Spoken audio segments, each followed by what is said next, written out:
Welcome, friend, to another journey together.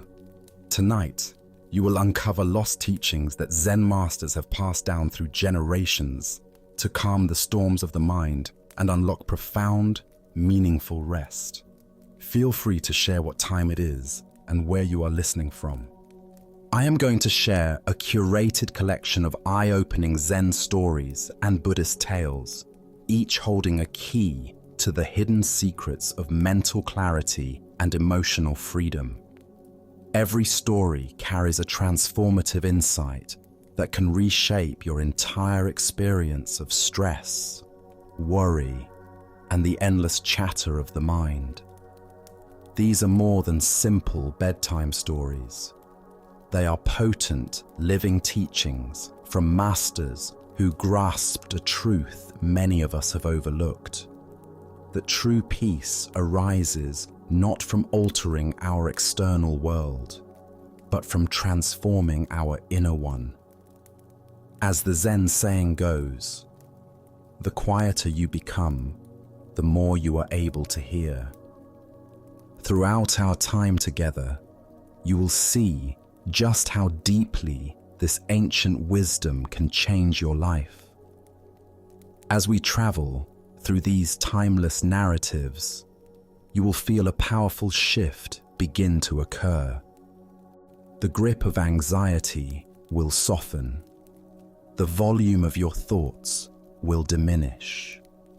You will find yourself naturally drifting into a state of deep understanding and serene rest. So, settle in now. Let your body release into the surface beneath you. Take one deliberate breath with me. And as you let it go, know that you are ready to receive the insights that have been waiting for you for a long time. Let us now explore a story about the inherent worth that exists in all things. This is the value of a weed. In a small monastery nestled among rolling hills, there lived a master renowned not for his eloquent sermons or grand ceremonies, but for his extraordinary garden. Visitors would travel from distant provinces to witness this wonder, expecting perhaps to find rare orchids from distant mountains or perfectly sculpted bonsai trees arranged in meticulous patterns. Instead, they discovered something far more remarkable, a vast and vibrant space that seemed to pulse with life itself. The garden was a chaotic symphony of growth. Vegetables mingled freely with flowering herbs, wild grasses danced alongside cultivated roses, and what most people would hastily dismiss as weeds thrived in abundant profusion. Dandelions burst golden between the monastery steps. Clover carpeted the pathways, and burdock stood tall among the meditation stones. To the untrained eye, it appeared almost neglected, yet there was an undeniable sense of perfect harmony that settled over anyone who entered. One morning, as the master knelt among his plants with dirt-stained hands and a serene expression, a young student approached with eager anticipation. The student had arrived at the monastery just days before, burning with desire to understand the deeper mysteries of existence. His mind was sharp, his dedication fierce, and his need for meaningful work intense. "Master," the student said, bowing deeply with the reverence due to one so wise, "I wish to understand the true nature of things. Please give me a task that will open my understanding." The master straightened slowly, his back aching slightly from his morning labors. His weathered hands brushed soil from his simple robes as he regarded the earnest young seeker with eyes that held both gentleness and unmistakable depth. "A task, you say?" the master replied, his voice carrying the quiet authority of one who had spent decades in contemplation. "Very well. Go into this garden and bring me one plant that has no purpose. The student's eyes lit up with determination. Here was a concrete challenge, something he could sink his teeth into. He accepted the task with vigor, certain that his keen observation and analytical mind would serve him well. How difficult could it be to find a useless plant in such an apparently wild and unmanaged space? He began his search immediately, moving methodically through the garden rows. He examined the fragrant lavender bushes and quickly recalled their use for oils, perfumes, and calming teas. He studied the sturdy burdock plants and remembered that their roots were prized in traditional medicine for purifying the blood. Even the humble dandelions, those most despised of weeds, revealed their purpose as he observed bees gathering nectar from their bright faces and recalled that their leaves could be eaten as nutritious greens. As the hours passed, the student's confidence began to waver. He crawled on his hands and knees, peering at the tiniest specimens. The small clovers that most gardeners would eliminate without thought, he discovered, were fixing nitrogen in the soil, enriching it for all the surrounding plants. Even when he found aphids clustered on a rose stem, preparing to condemn them as destructive pests, he witnessed a bright red ladybug arrive to feast upon them, revealing their role in the intricate web of life. The sun climbed higher, casting shorter shadows as his search grew more desperate. Every moss, every grass blade, every seemingly insignificant sprout revealed itself to have some function, some gift to offer to the greater whole. Some provided food for insects, others prevented erosion, still others served as natural pest deterrents or soil conditioners. As evening approached and long shadows stretched across the garden, the student returned to his master, empty-handed. His clothes were dirty, his pride humbled, and his face streaked with both soil and the sweat of honest effort.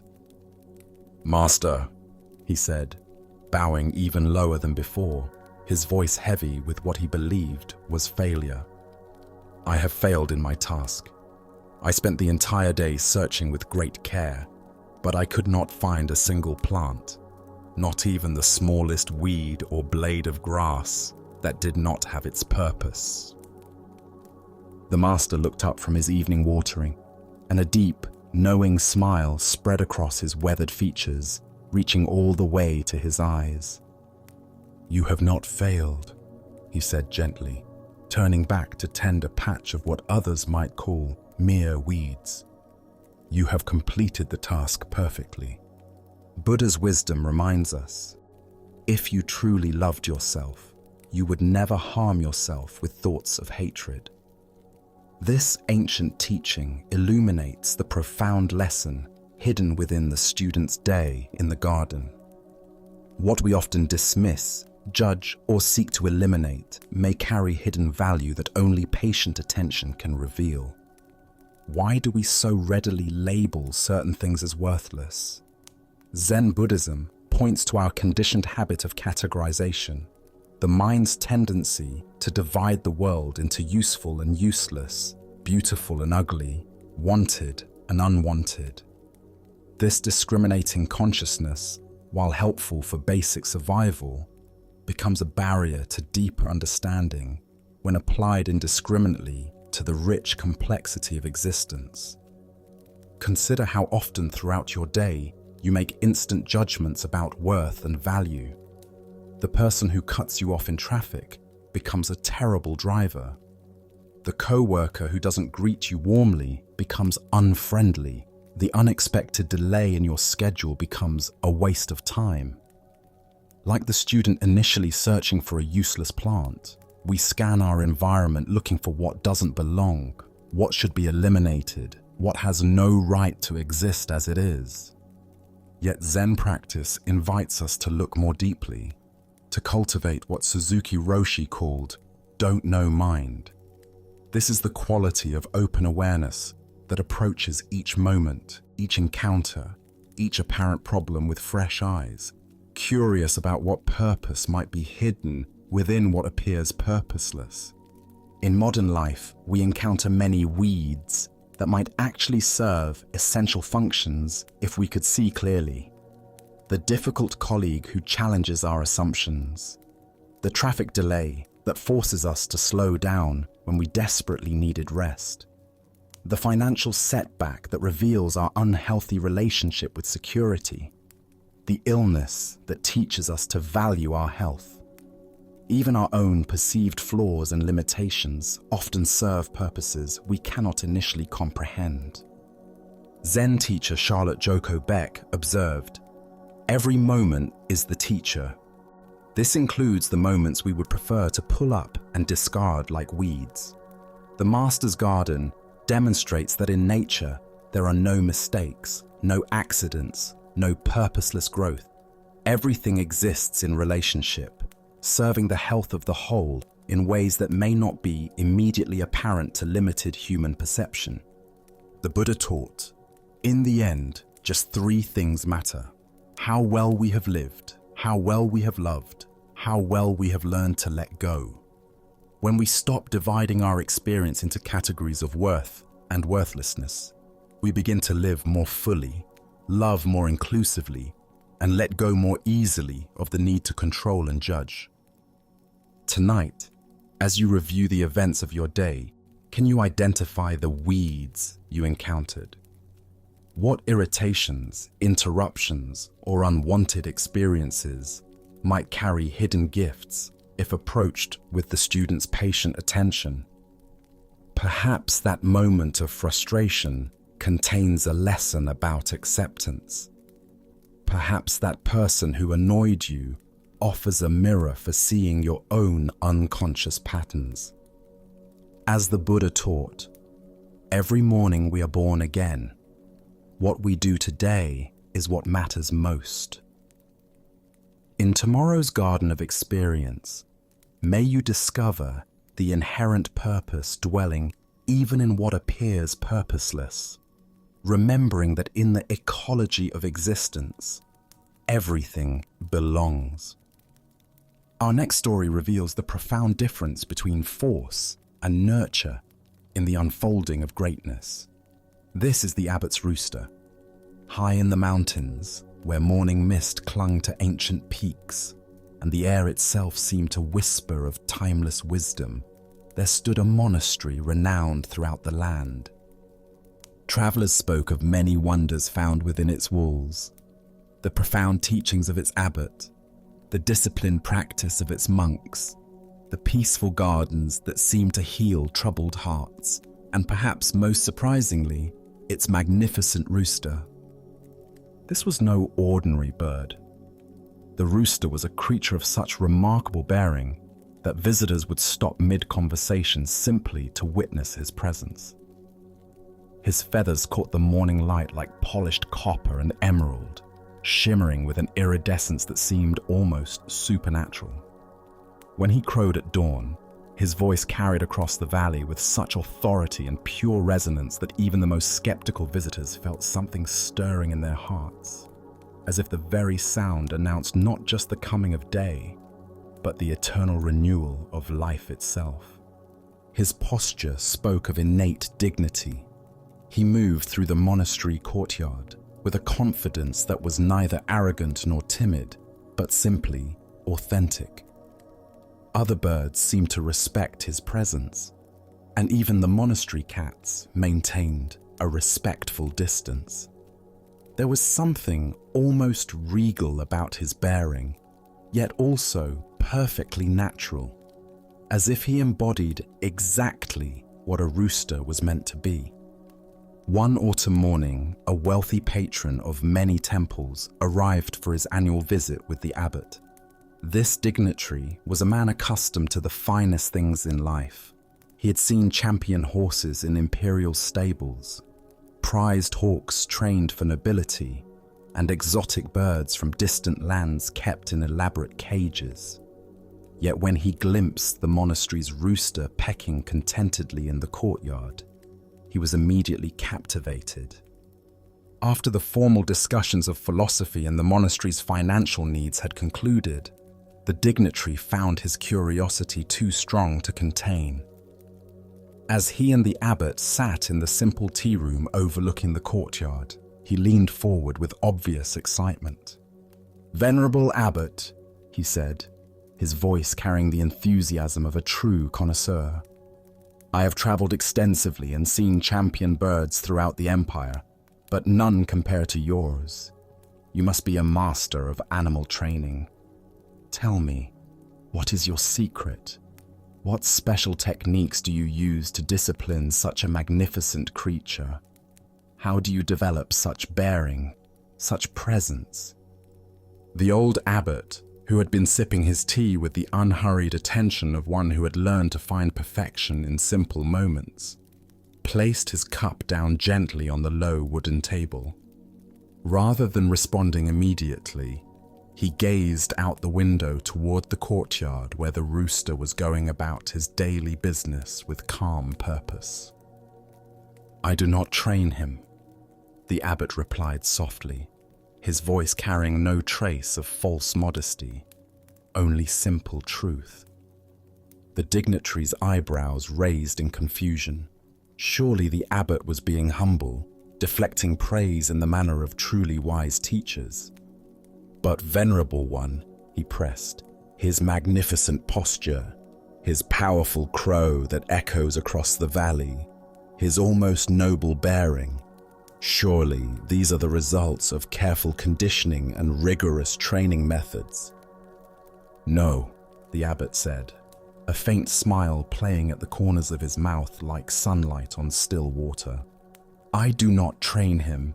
I simply provide the best grain I can find and fresh water from the mountain spring. I ensure his coop is safe from predators and clean for his rest. I do nothing more than this." He lifted his teacup again, inhaling the steam as if it carried the essence of the mountains themselves. "The magnificence you observe is his own nature, expressing itself freely. I merely create the conditions that allow it to flourish." The Buddha observed, "What we plant in the soil of contemplation, we shall reap in the harvest of action." The heart of this lesson lies in understanding the profound difference between forcing growth and providing the conditions in which natural excellence can emerge. Why do we so often believe that greatness must be imposed from outside, shaped through force or manufactured through relentless effort? Zen Buddhism reveals how this misconception stems from our deep conditioning around control and achievement. We live in a culture that worships intervention, that believes anything worthwhile requires struggle, manipulation, and the application of external pressure. Consider how this manifests in your daily experience. How often do you try to force outcomes rather than creating optimal conditions? We attempt to force confidence through positive thinking rather than cultivating genuine self-awareness. We try to force creativity through deadlines and pressure, rather than providing space and freedom for inspiration to arise. We attempt to force relationships through manipulation, rather than creating environments of trust and authenticity. In parenting, education, leadership, and even our relationship with ourselves, we often fall into the trap of believing that more intervention equals better results. Yet the abbot's rooster reveals a different path entirely. His magnificence wasn't created through training regimens or behavioral modification. It emerged naturally when his basic needs were met with care and attention. Zen master Shunryu Suzuki taught, "Each of you is perfect the way you are, and you can use a little improvement." This apparent paradox points to the same wisdom demonstrated by the abbot. True development honors what already exists while providing optimal conditions for its expression. The mountain spring water and quality grain represent more than just physical nourishment. They symbolize the fundamental requirements for any authentic flourishing: attention, respect, safety, and freedom from artificial constraints. When these conditions are present, natural excellence tends to emerge without force. This principle applies equally to human development. Children thrive not when constantly corrected and controlled, but when provided with safety, nourishment, attention, and space to explore their natural curiosity. Creative projects flourish not under micromanagement, but when given adequate resources and freedom from interference. Even our own spiritual growth unfolds more gracefully through consistent practice and patient attention rather than aggressive self-improvement campaigns. The Buddha said, "Do not believe in anything simply because you have heard it, but after observation and analysis, when you find that anything agrees with reason and is conducive to the good and benefit of one and all, then accept it and live up to it." The abbot's approach to the rooster demonstrates this wisdom in action. He observed what actually supported the bird's well-being, rather than imposing preconceived notions about what training should look like. In Japanese gardening, there is a principle called listening to the tree, understanding the natural tendency of a plant and working with rather than against its inherent nature. The master gardener shapes through minimal intervention, allowing the essential character to express itself while providing guidance and support. Tonight, as you reflect on the areas of your life where you've been trying to force growth or change, can you identify where you might instead focus on improving conditions? Perhaps that difficult relationship needs more safety and less advice. Perhaps that creative project needs more space and less pressure. Perhaps your own inner development needs more compassion and less criticism. As the Buddha taught, everything that has a beginning has an ending. Make your peace with that, and all will be well. True mastery lies not in controlling outcomes, but in understanding what conditions allow natural excellence to unfold, then stepping back and trusting the inherent wisdom of life to express itself. Let us continue on our journey with a tale about the futility of forced effort. This is the polished tile. In a peaceful monastery where the rhythm of daily practice had continued unchanged for generations, there lived a young monk named Mazu, whose dedication had become legendary among his peers. From the earliest hours before dawn until late into the night, he could be found sitting in perfect stillness in the meditation hall, his back straight as a mountain pine, his breathing controlled with precision, his mind focused with an intensity that seemed almost fierce. Mazu had arrived at the monastery burning with a singular desire to achieve enlightenment through the sheer force of his determination. He believed, with the passionate certainty of youth, that spiritual awakening was a fortress to be conquered through relentless siege. If others meditated for an hour, he would sit for 3. If the prescribed practice was mindfulness of breath, he would add visualization techniques, mantra recitation, and analytical contemplation, until his sessions became elaborate internal gymnastics. His fellow monks watched with a mixture of admiration and concern as Mazu pushed himself beyond all reasonable limits. He would sit motionless for entire days and nights, refusing meals, ignoring the call to communal activities, his face growing gaunt and his eyes taking on the hollow intensity of someone waging war against his own mind. His meditation had become a form of spiritual violence, each session a battle where he was both the attacker and the attacked. Master Nanyue, the wise teacher who guided the monastery, observed Mazu's increasingly desperate efforts with growing worry. He recognized the signs of what Zen calls meditation sickness, the way earnest practice can become another form of ego striving. where the very effort to transcend the self becomes the self's most subtle trap. Night after night, he watched Mazu sit rigidly in the hall, his body tight with determination, his breathing forced into artificial patterns, his natural awareness twisted into knots of concentration. One crisp morning, as golden light filtered through the monastery windows and birds announced the arrival of another day, Nanyue made his way to Mazu's usual meditation spot. The young monk was already there, of course, having not moved from the previous evening. His posture was perfect, his stillness complete, yet there was something deeply unnatural about his presence, like a coiled spring ready to snap.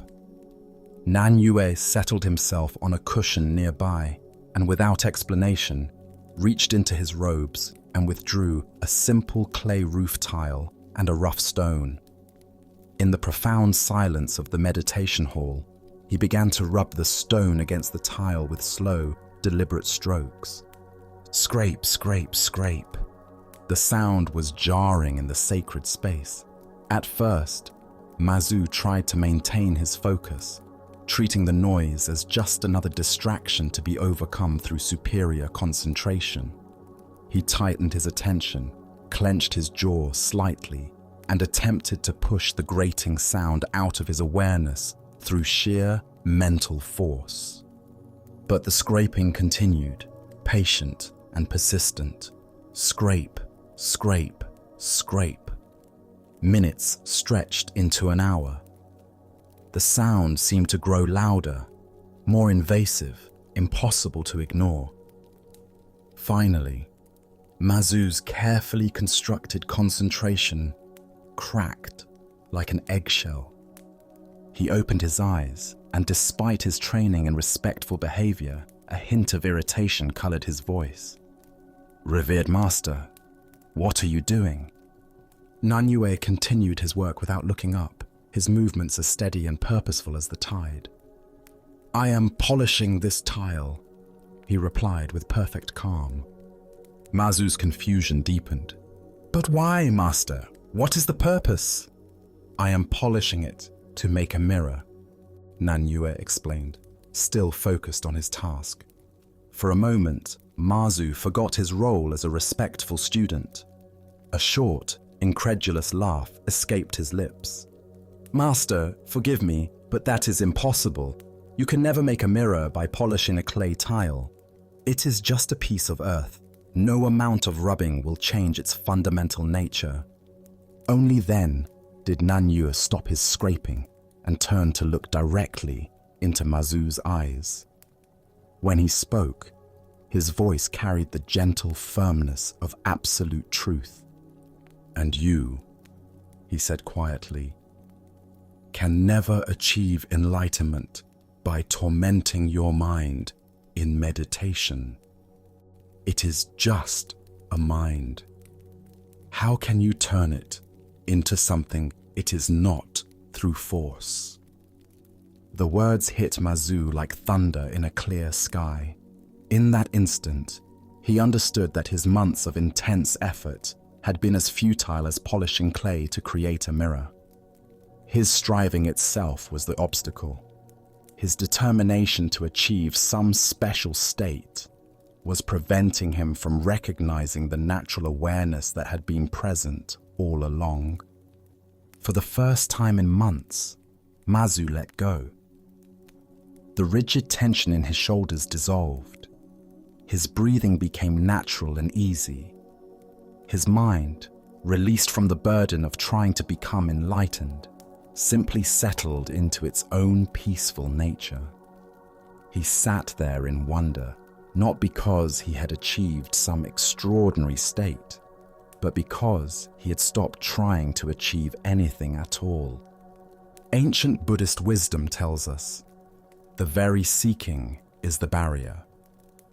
What emerges from this story is a profound teaching about the paradoxical nature of spiritual effort and the way our most sincere attempts to force awakening can become the very obstacles that keep us from recognizing what we already are. Why do we fall so easily into the trap of spiritual force?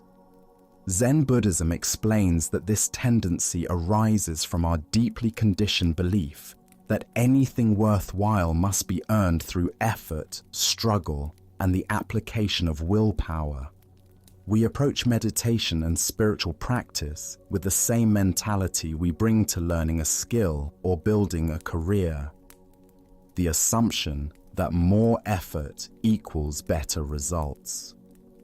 This misunderstanding reflects what Buddhism calls gaining mind, the mental orientation that sees enlightenment as an object to be acquired rather than recognizing the natural awareness that is already present.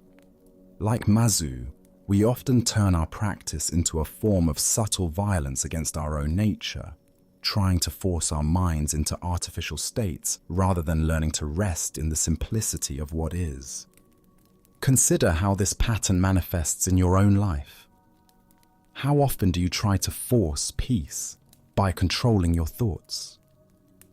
Attempt to manufacture confidence through positive self-talk. Try to create love by manipulating your feelings. The harder we grasp for these states, the more elusive they become, like trying to catch your own shadow or hold water in a clenched fist. In meditation, we may find ourselves straining for special experiences, judging our practice based on whether thoughts arise or disappear, forcing our breath into artificial patterns, or becoming frustrated when awareness doesn't feel clear enough.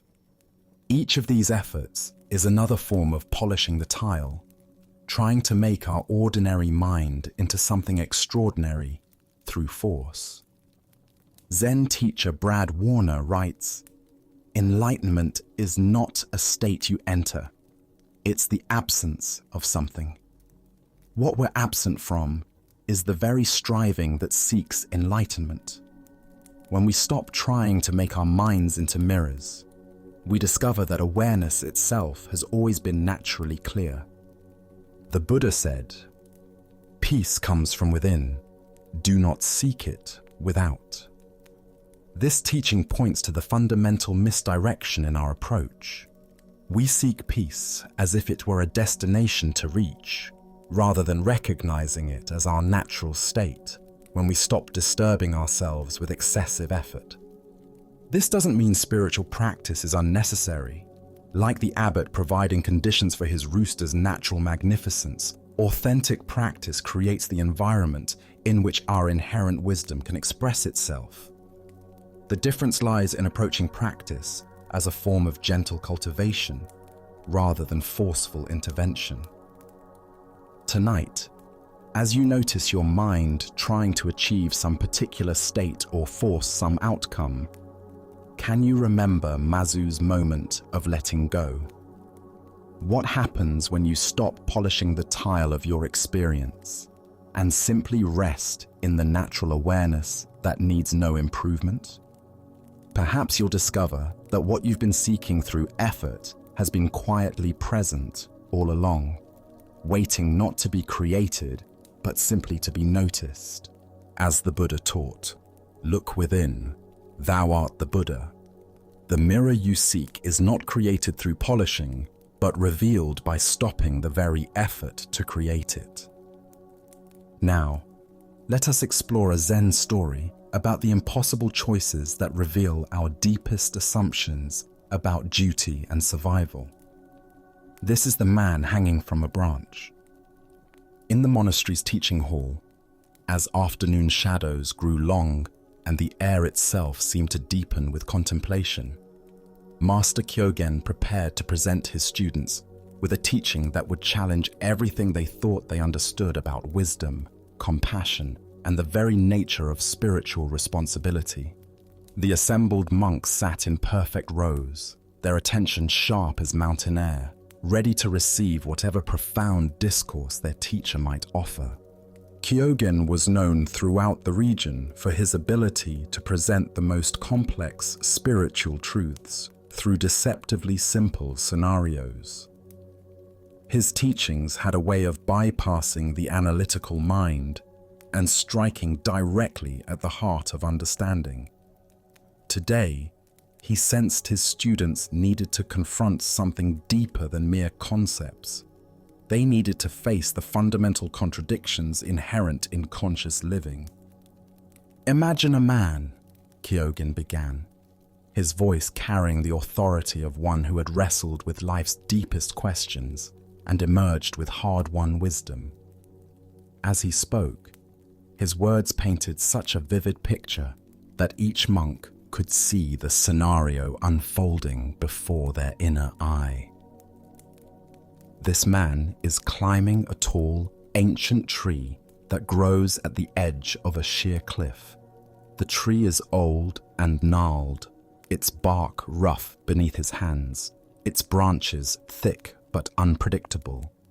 He has climbed high, perhaps seeking birds' eggs, perhaps simply for the joy of reaching toward the sky. But suddenly, without warning, his foot slips on the weathered bark. The monks listened with complete absorption, their own breathing seeming to synchronize with the imagined drama. Some unconsciously tightened their jaw muscles, feeling the sympathetic tension of the precarious situation. "He falls," Kyogen continued, his voice carrying the weight of gravity itself. "The earth rushes up toward him. The rocks below promise certain death. But at the very last moment, in a desperate attempt to save himself, he manages to bite down hard on a high branch. He is now hanging suspended over a great drop, his entire weight supported only by his teeth clenched around this rough piece of wood."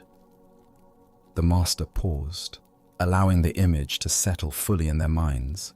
The terror, the desperation, the impossible strain of such a position.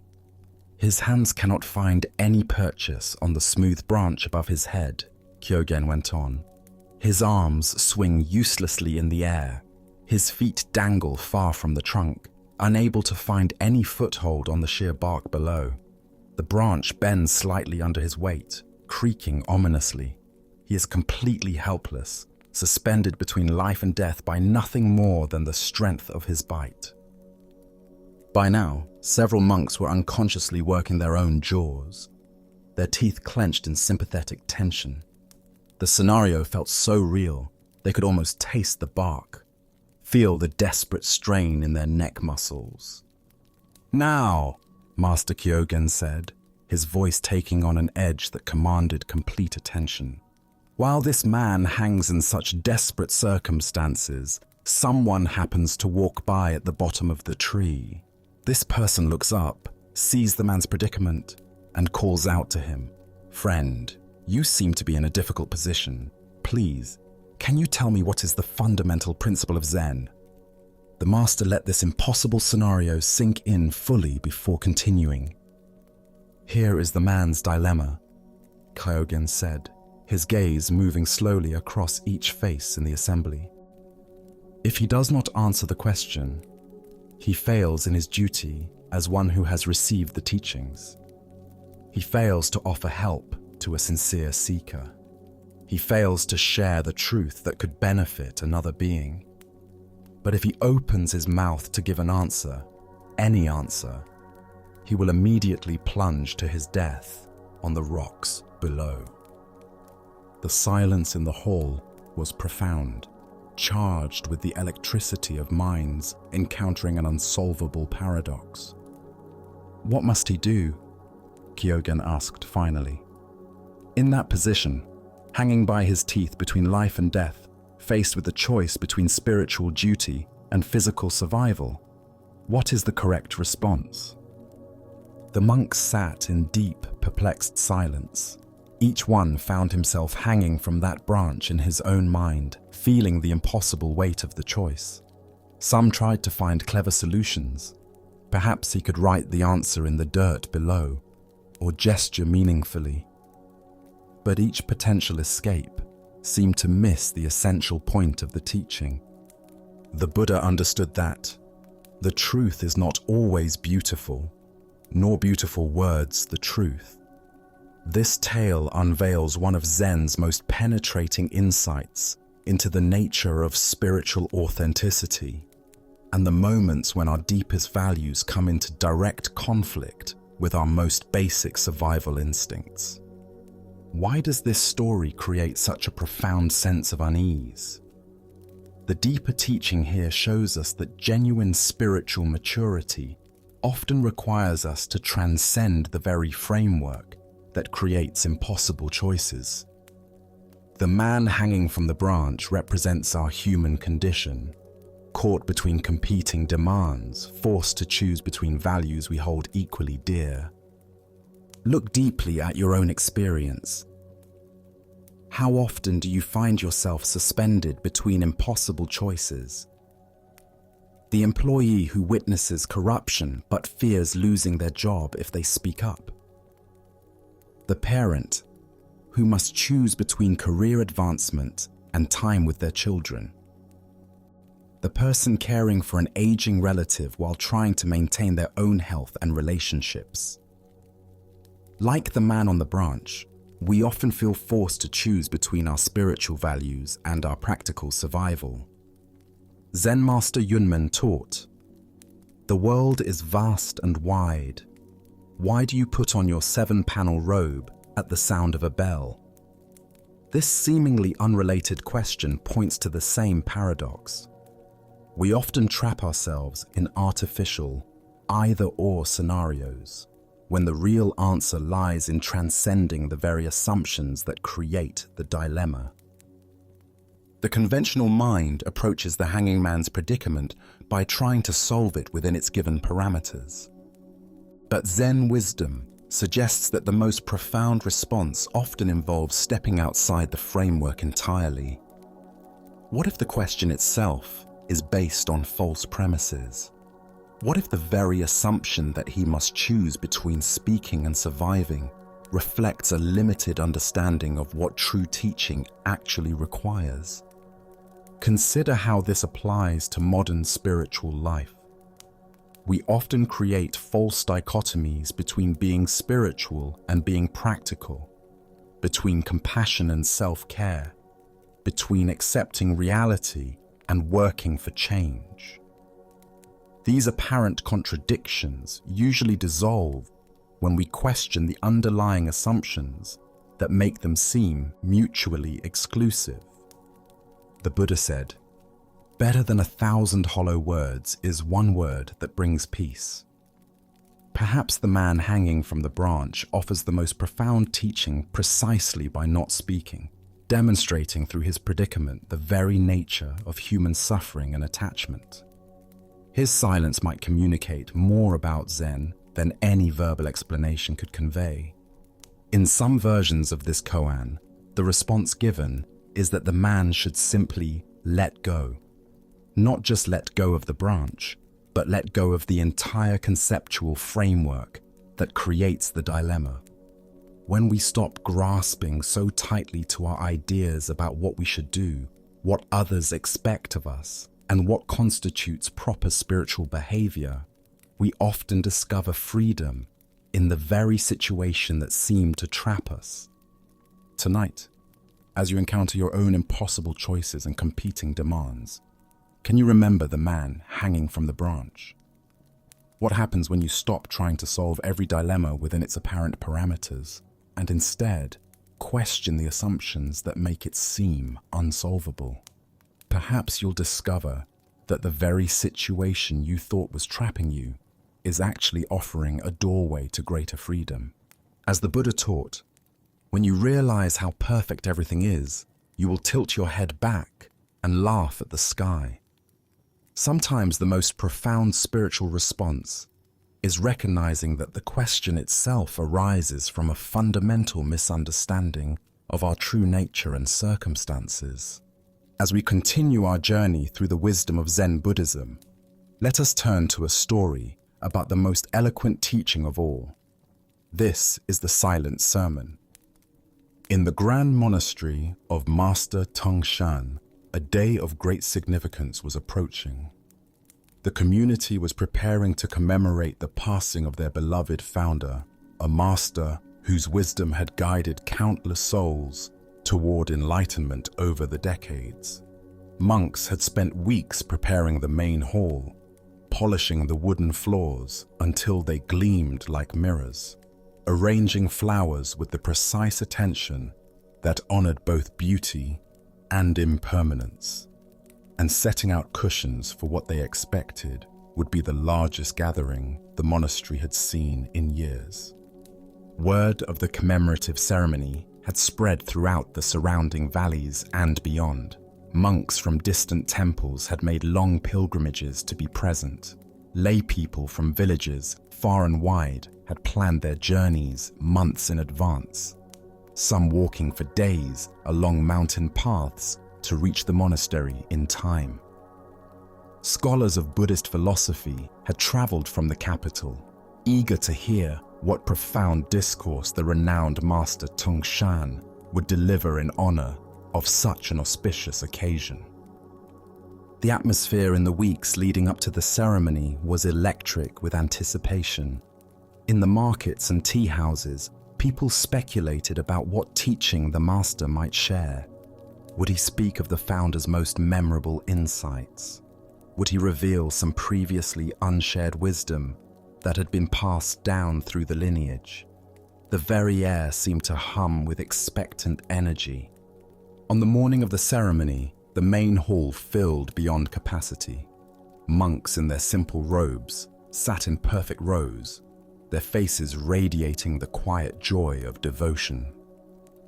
Elderly lay people who had known the founder personally sat with tears of remembrance already glistening in their eyes.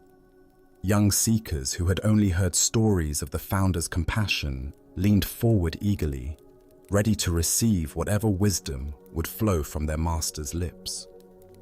The hall fell into profound silence as the ceremonial bell was struck, its deep resonance seeming to reach into every corner of the vast space and every corner of every heart present. Then Master Tung Shan entered, his movements embodying the grace that comes from decades of mindful practice. His simple robes seemed to flow like water as he made his way slowly to the teaching platform, his presence commanding not through force, but through the unmistakable authority of one who had touched the deepest truths of existence. The assembled crowd held its collective breath, ready to receive the master's words. Notebooks were prepared, minds were focused, hearts were opened. This was the moment they had all traveled so far to experience. Tung Shan reached the platform and paused, his gaze slowly moving across the sea of expectant faces. But he did not speak. Instead, with the same deliberate grace that had marked his entrance, he walked to a simple ceramic vase that had been placed on a small table as part of the hall's decoration. In the vase stood a single branch, not a flowering branch heavy with blossoms, not an evergreen sprig symbolizing eternal life, but a plain, withered branch that most would consider suitable only for the fire. With infinite care, the master lifted the branch from the vase. He held it before the assembly, turning it slowly so that everyone present could see it clearly from all angles. The branch was utterly ordinary, brittle, gnarled, stripped of leaves by time and weather. Its bark was grey and cracked, its surface rough with the marks of wind and rain. There was nothing beautiful about it in any conventional sense, nothing that would make someone pause to admire it in a forest. Yet as Tung Shan held it, something extraordinary happened. The branch seemed to become luminous with significance. His presence, his attention, his profound stillness transformed this humble piece of wood into something that spoke more eloquently than any words could express. In his hands, it became a teaching about impermanence, about finding beauty in simplicity, about the way awareness itself can reveal the sacred in the most ordinary circumstances. He held the branch for what felt like an eternity, though in reality, it was perhaps only a few minutes. His face was calm, compassionate, utterly present. There was no performance in his gesture, no attempt to create mystery or confusion. He was simply offering what was most essential, stripped of all elaboration and explanation. Then, with the same ceremonial attention he had used to lift it, Tongshan placed the branch back in the vase. He bowed deeply to the assembly, his bow expressing more gratitude and respect than 1,000 words of praise. Without having spoken a single syllable, he turned and walked slowly from the hall. The silence that followed was profound, but it was not the silence of confusion or disappointment. It was the silence of minds that had been touched by something beyond language, hearts that had received a transmission more direct than any verbal teaching could provide. Many in the crowd began to whisper among themselves, their voices carrying bewilderment and frustration. What did it mean? Some asked. Why did he say nothing? Others wondered aloud. We came so far to hear wisdom, and he gave us only silence. The disappointment in their voices was palpable, the sense of being somehow cheated of the profound discourse they had anticipated. But in the back of the hall, one young monk sat in perfect stillness, his understanding complete.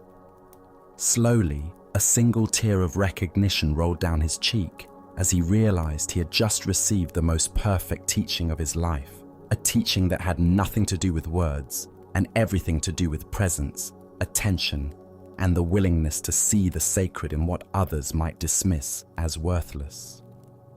Buddha spoke of this when he said, "Better than 1,000 useless words is one word that brings peace." Here we discover that sometimes the most profound teachings transcend language entirely, speaking directly to the heart through presence and authentic demonstration, rather than explanation and analysis. Why do we assume that the most important truths must be expressed in words? Zen Buddhism points to our deep conditioning around verbal communication and conceptual understanding.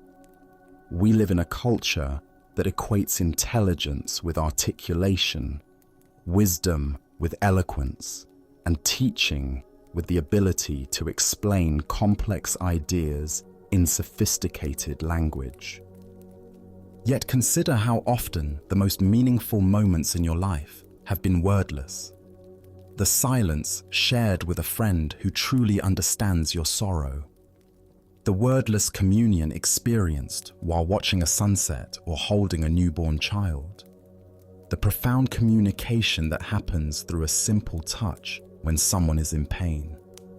These experiences suggest that our deepest knowing often occurs beyond the realm of language. Look at your own spiritual journey. How much of your most authentic insight has come through reading books or listening to lectures? And how much has emerged from direct experience, from moments of simple presence, from encounters with ordinary reality that suddenly revealed itself as sacred? Often, our most transformative realizations arise not from accumulating more information, but from learning to see with fresh eyes what has always been present. Zen teacher Alan Watts observed, "The real world is beyond our thoughts and ideas. We see it through the net of our desires, caught up in our desires, fears, and concepts." Master Tongshan's withered branch cut through this net entirely. By offering something completely ordinary with complete presence, he demonstrated how awareness itself transforms whatever it touches.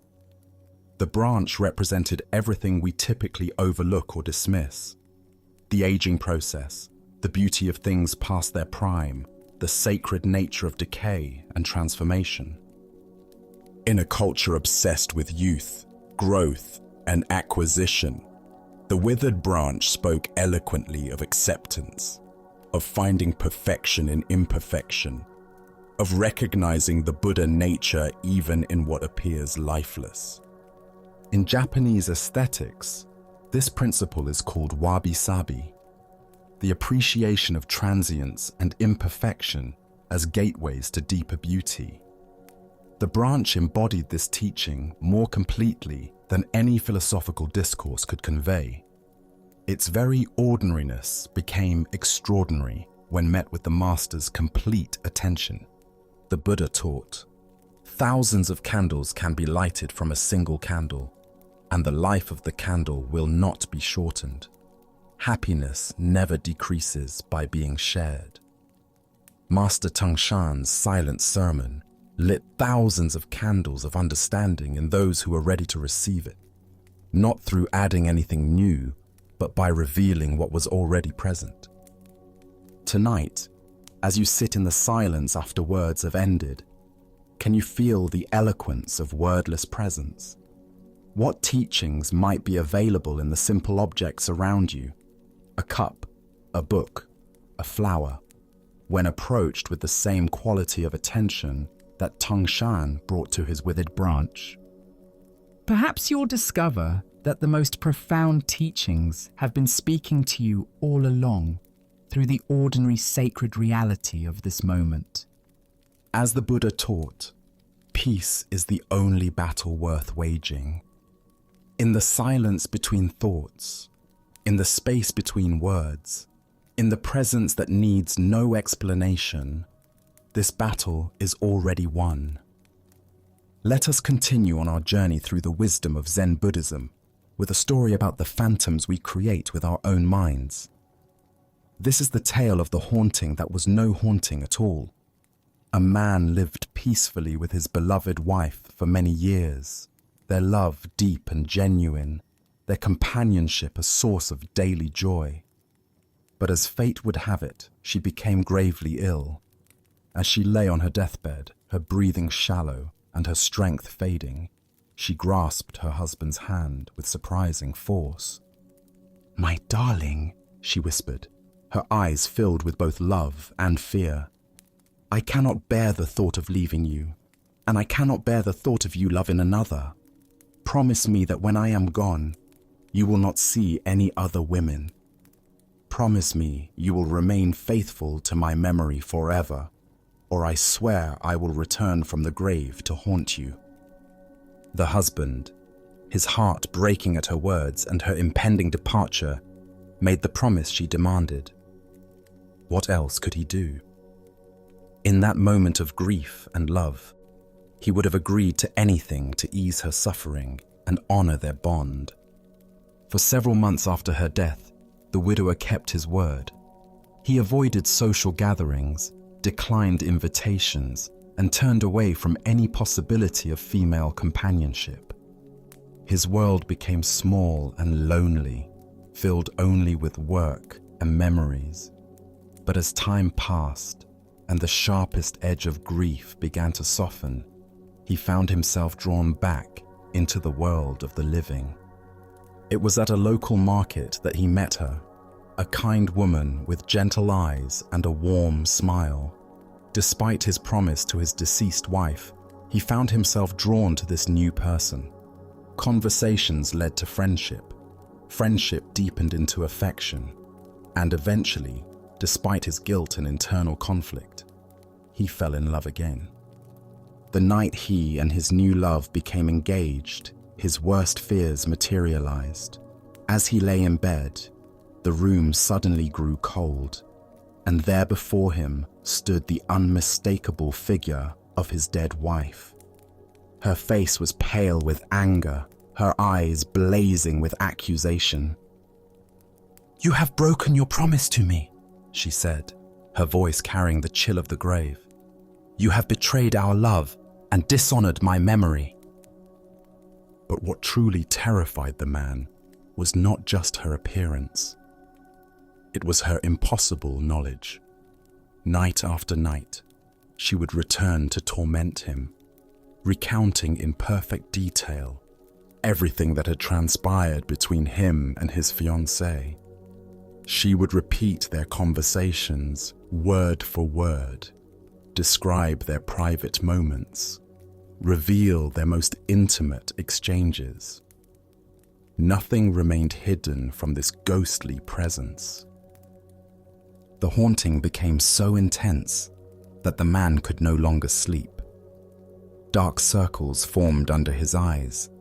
His hands shook constantly, and his new relationship began to suffer under the weight of his terror and exhaustion. Desperate for relief, he sought out a Zen master who lived in a small temple near the village. "Master," the man said, his voice trembling as he recounted his story, "my dead wife's ghost appears to me every night. She knows everything I do, everything I say. She repeats our conversations exactly as they happened. I am being driven to madness." The old master listened carefully, stroking his beard thoughtfully. When the man finished his account, the master smiled knowingly. "This is indeed a very clever ghost," he said. "You should admire such supernatural wisdom. But I will tell you exactly what to do when she appears tonight." That evening, as the room grew cold and the familiar figure materialized, the man followed the master's instructions precisely. "You are truly a wise and all-knowing spirit," he said to the ghost. "You see everything I do and know everything I think. Since you possess such incredible powers and I can hide nothing from you, surely you can answer one simple question for me." "Ask your question," the ghost replied coldly. The man reached down to a large bag of beans that sat near his bedside table. He scooped up a handful and held his closed fist toward the apparition. "Tell me exactly how many beans I am holding in my hand right now." The ghost opened her mouth to speak, but no words came. Her form began to waver, becoming translucent around the edges. For the first time since her appearances began, she looked uncertain, even confused. I cannot," she stammered, and then, like morning mist touched by sunlight, she simply vanished. The ghost never returned again, and the man was finally free to live his life in peace. Buddha's wisdom reminds us, we are what we think. All that we are arises with our thoughts. With our thoughts, we make the world. The deeper teaching here shows us how powerfully our minds can create seemingly real experiences from nothing but guilt, fear, and unresolved emotions. Why do we give such power to the ghosts of our own making? Zen Buddhism reveals that much of our suffering comes not from external forces, but from the phantoms we create through our own psychological patterns. The ghost in this story was nothing more than the man's own guilt and conditioning, projected outward and given form by his tormented mind. Consider how often in your own life you are haunted by voices that seem to know your every move, that judge your every decision, that remind you of promises you've broken or standards you've failed to meet. These internalized critics often speak with the voices of people from our past, parents, teachers, former partners, but their power comes entirely from our own minds giving them substance. The man's ghost could recite his conversations perfectly because it was his own memory playing them back to him. It knew his private moments because it was created by his own consciousness. It appeared when his guilt was strongest because guilt was its very substance. The ghost was real in its effects, but had no independent existence. In Zen practice, we learn to distinguish between what is actually present and what our minds are adding to the situation. The man was genuinely in love with a new person, but his conditioning told him this was a betrayal. His deceased wife was genuinely gone, but his unprocessed grief and guilt kept her psychologically present. The master's solution was brilliant in its simplicity. By asking the ghost to know something that existed only in the present moment, something the man's own mind couldn't possibly know, he revealed the phantom's true nature. The beans in his hand were unknown even to him until he counted them. No amount of memory, guilt, or psychological projection could provide this information. Zen teacher Charlotte Joko Beck said, "Our thoughts are just thoughts. They're not necessarily true, they're not necessarily important, and they're not necessarily ours." The ghost's accusations felt absolutely real to the man, but they were simply thoughts and emotions given form by his own mental processes. Look deeply at your own experience. What ghosts do you carry that speak with impossible authority about your worth, your choices, your future? Often these voices claim to know things they cannot possibly know. What others really think of you, what will happen if you take risks, whether you deserve happiness or love. The Buddha taught, the mind is everything. What you think you become. When we understand that we are constantly creating our experience through the stories we tell ourselves, we begin to see that we also have the power to question these stories, to test their validity, to challenge their authority over our lives. Tonight, as you notice the familiar voices of self-doubt, guilt, or fear arising in your mind, can you remember the man and his handful of beans? Can you find the courage to ask these internal critics to prove their supernatural knowledge by answering questions they cannot possibly answer? Can you recognize that the very thoughts that seem to know everything about you actually know far less than they claim? As the Buddha observed, doubt everything, find your own light. The ghosts that haunt us lose their power the moment we stop feeding them with our belief, the moment we see them for what they truly are, not supernatural visitations, but creations of our own minds that can be dissolved as easily as they were formed. Let us now turn to a tale that reveals how deeply our ego can hide, even from ourselves.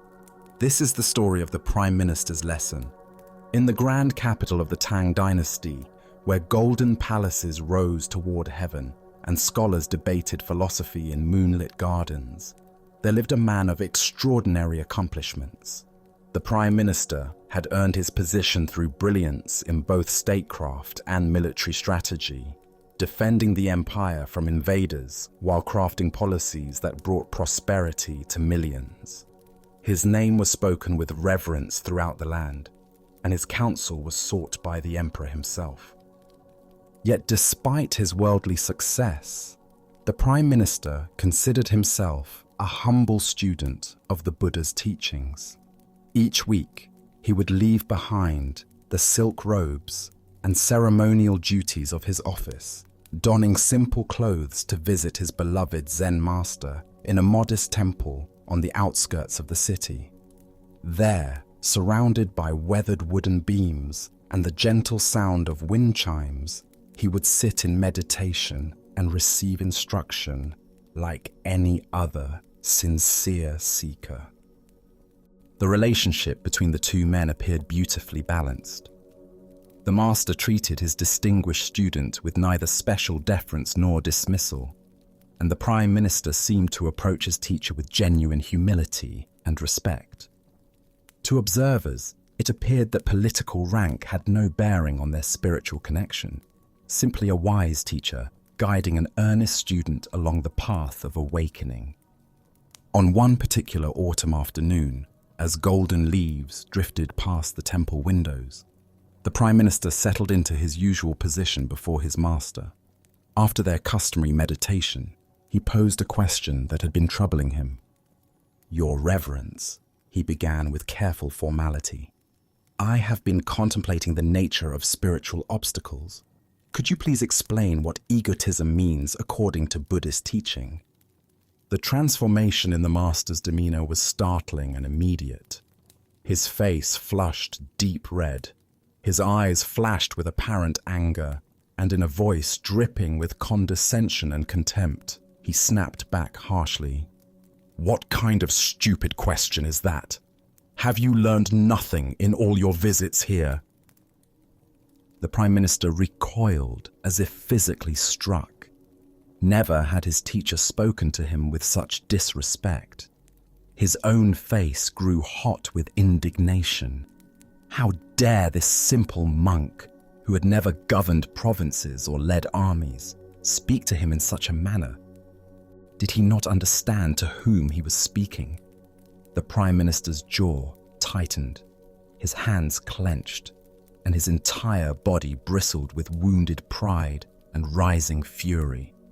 Then, just as suddenly as the storm had begun, the master's expression softened into a gentle smile. His voice returned to its usual warm, patient tone as he said quietly, "This, Your Excellency, is egotism." Buddha's wisdom reminds us the ego is a veil between humans and God. What emerges from this story is a profound teaching about the subtlety and persistence of our false sense of self. Even when we believe we have cultivated humility, the ego remains, waiting for the right trigger to reveal its hidden presence. Why do we struggle to see our own egotism? Zen Buddhism teaches that the ego is like our own shadow, always present but rarely noticed because we're looking in the wrong direction.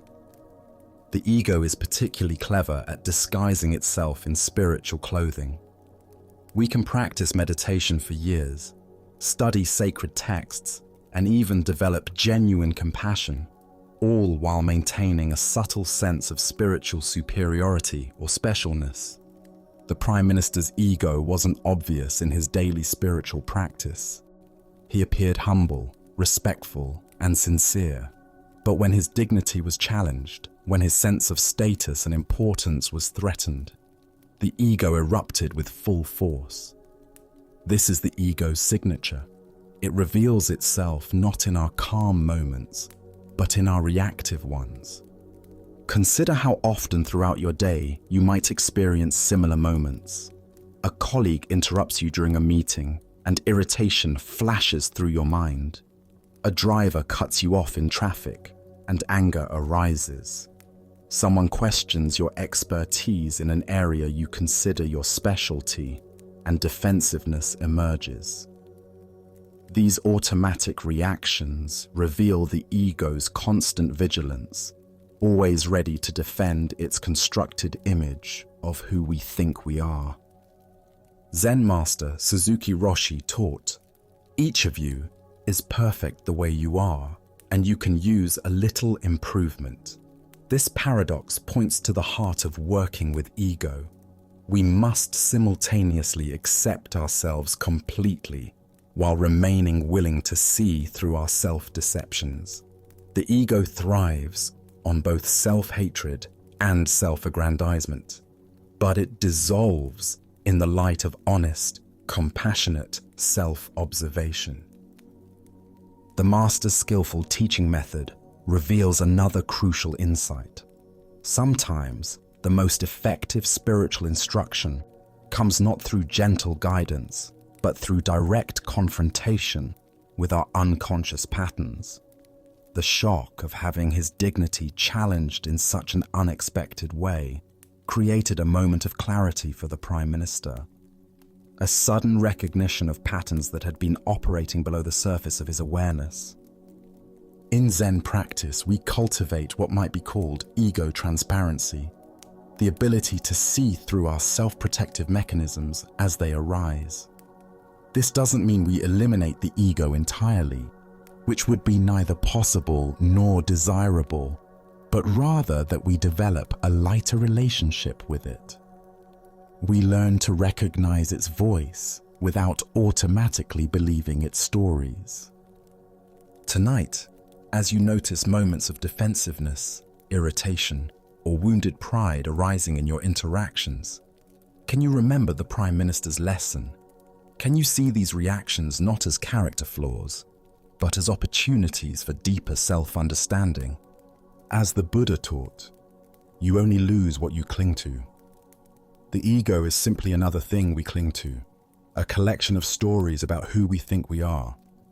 In releasing our grip on these stories, we discover the freedom that lies beyond the prison of self-importance. Now, let us explore a Zen story about the ultimate nature of spiritual truth. This is the encounter between the emperor and the master. In ancient China, there ruled an emperor known throughout the land for his devotion to the Buddhist path. Unlike rulers who concerned themselves only with wealth and territory, this emperor had spent years studying sacred texts, supporting monasteries, and seeking the deepest truths of existence. His palace library contained thousands of scrolls, and he had invited many learned monks to share their wisdom. When word reached him of a great Zen master whose understanding transcended conventional knowledge, the emperor immediately sent an invitation. He longed to test his own understanding against this master's renowned wisdom. The day of the master's arrival, the palace buzzed with anticipation. The emperor had prepared elaborate questions that would demonstrate both his devotion and sophisticated grasp of Buddhist doctrine. Surely such preparation would impress even the most accomplished teacher. When the master entered the throne room, he appeared utterly ordinary. His robes were simple and travel-worn, his bearing humble, yet alert. The emperor, seated on his golden throne beneath paintings of Buddhist saints, felt both excited and nervous. "Venerable master," the emperor began, his voice echoing through the vast hall decorated with precious statues and sacred symbols. "I have studied the Buddhist teachings for many years. I have built temples, supported monks, and devoted my life to understanding the sacred path. Now I ask you, what is the highest truth of the holy Buddhist doctrine?" The emperor leaned forward expectantly, anticipating a profound discourse that would confirm his years of study. Perhaps the master would elaborate on the Four Noble Truths or reveal some secret teaching passed down through generations. Instead, the master looked directly into the emperor's eyes with a gaze that seemed to see through all pretense. His response came quietly. Vast emptiness, and not a trace of holiness. Silence filled the throne room. The emperor blinked, certain he had misheard. Where was the elaborate explanation of Buddhist cosmology? Where were the references to sacred texts and divine principles? "If there is no holiness," the emperor asked, his voice betraying confusion and dismay, "then who or what are you? If there is no sacred truth to attain, what makes you a master?" The emperor's questions carried the weight of years spent accumulating spiritual knowledge and religious merit. He had built his identity around being a devout Buddhist ruler, and this master's words seemed to dissolve the foundation of that carefully constructed self-image. The master's response came with the same quiet directness. "I do not know." With these three simple words, the master had stripped away every concept, every identity, every claim to understanding that the emperor had accumulated. The master departed as simply as he had arrived, leaving the emperor in contemplative silence. As the Buddha observed, "Those who think they know, don't know. Those who know they don't know, know." This paradoxical teaching points to the heart of Zen understanding. True wisdom begins not with accumulating knowledge, but with recognizing the limitations of conceptual thinking itself. The deeper teaching here shows us that spiritual seeking often becomes another form of grasping. We collect teachings and insights like precious jewels, believing enlightenment lies in acquiring enough sacred knowledge. But ultimate truth cannot be possessed or described in conventional terms. The master's declaration of vast emptiness points to shunyata, often translated as emptiness. This doesn't mean nothing exists, but that nothing exists in the solid, independent way our thoughts assume. Every phenomenon arises interdependently without fixed essence. This emptiness is not a concept to understand, but a reality to embody. When the Master says there is not a trace of holiness, he's not denying spiritual experience, but pointing to truth that transcends dualistic thinking, separating sacred from ordinary. The very search for holiness implies our present experience lacks something essential when completeness is already here. Consider how this teaching might illuminate your spiritual journey. Have you noticed how the mind tries to turn insights into possessions?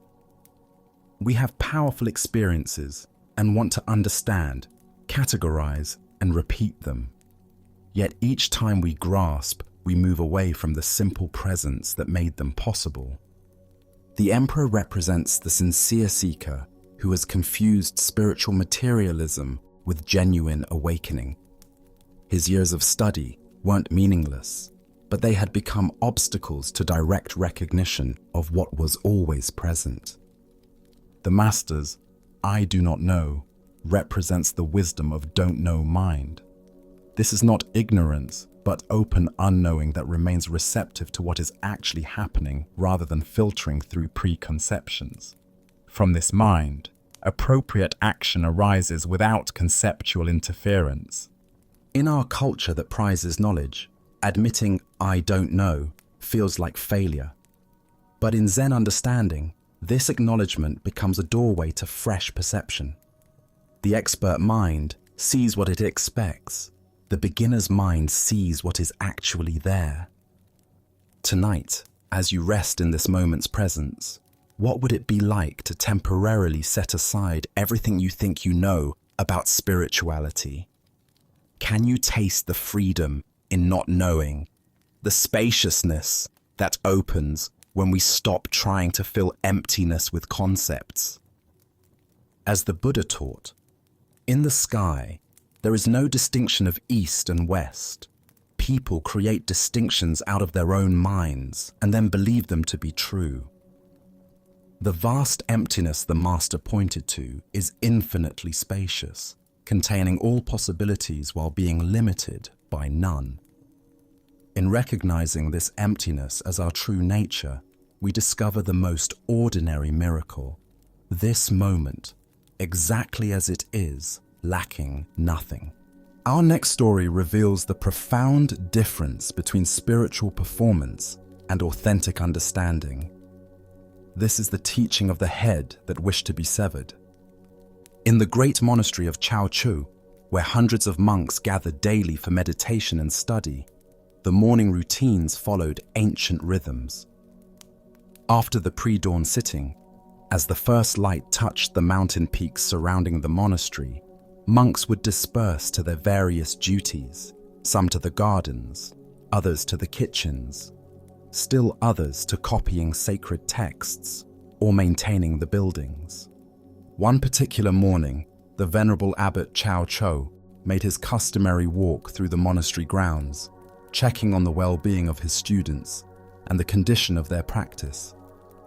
His presence was both gentle and penetrating. Monks never knew when their most casual words might become profound teachings, or when their deepest spiritual insights might be revealed as mere intellectual concepts. As he passed behind the main meditation hall, a building where the community gathered twice daily for silent sitting, the abbot noticed a young monk sitting alone in the shadow of the wooden structure. The monk appeared to be engaged in some form of practice, though he was apart from the scheduled community activities. "Brother," Chao Cho called softly, approaching with the quiet steps that had become second nature through decades of mindful walking. "Where have all the virtuous ones gone?" The question seemed simple enough, almost like casual conversation, but those familiar with Chao Cho's teaching style recognized the subtle depth in his inquiry. Was he asking about physical location, spiritual attainment, or something else entirely? The young monk looked up with an expression of confident understanding.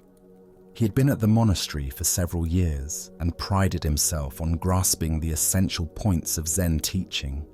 This seemed like an opportunity to demonstrate his comprehension of the Dharma. "They have all gone to work," the monk replied matter-of-factly, gesturing toward the various parts of the monastery where his brothers were engaged in their daily tasks. His tone suggested that the answer was obvious.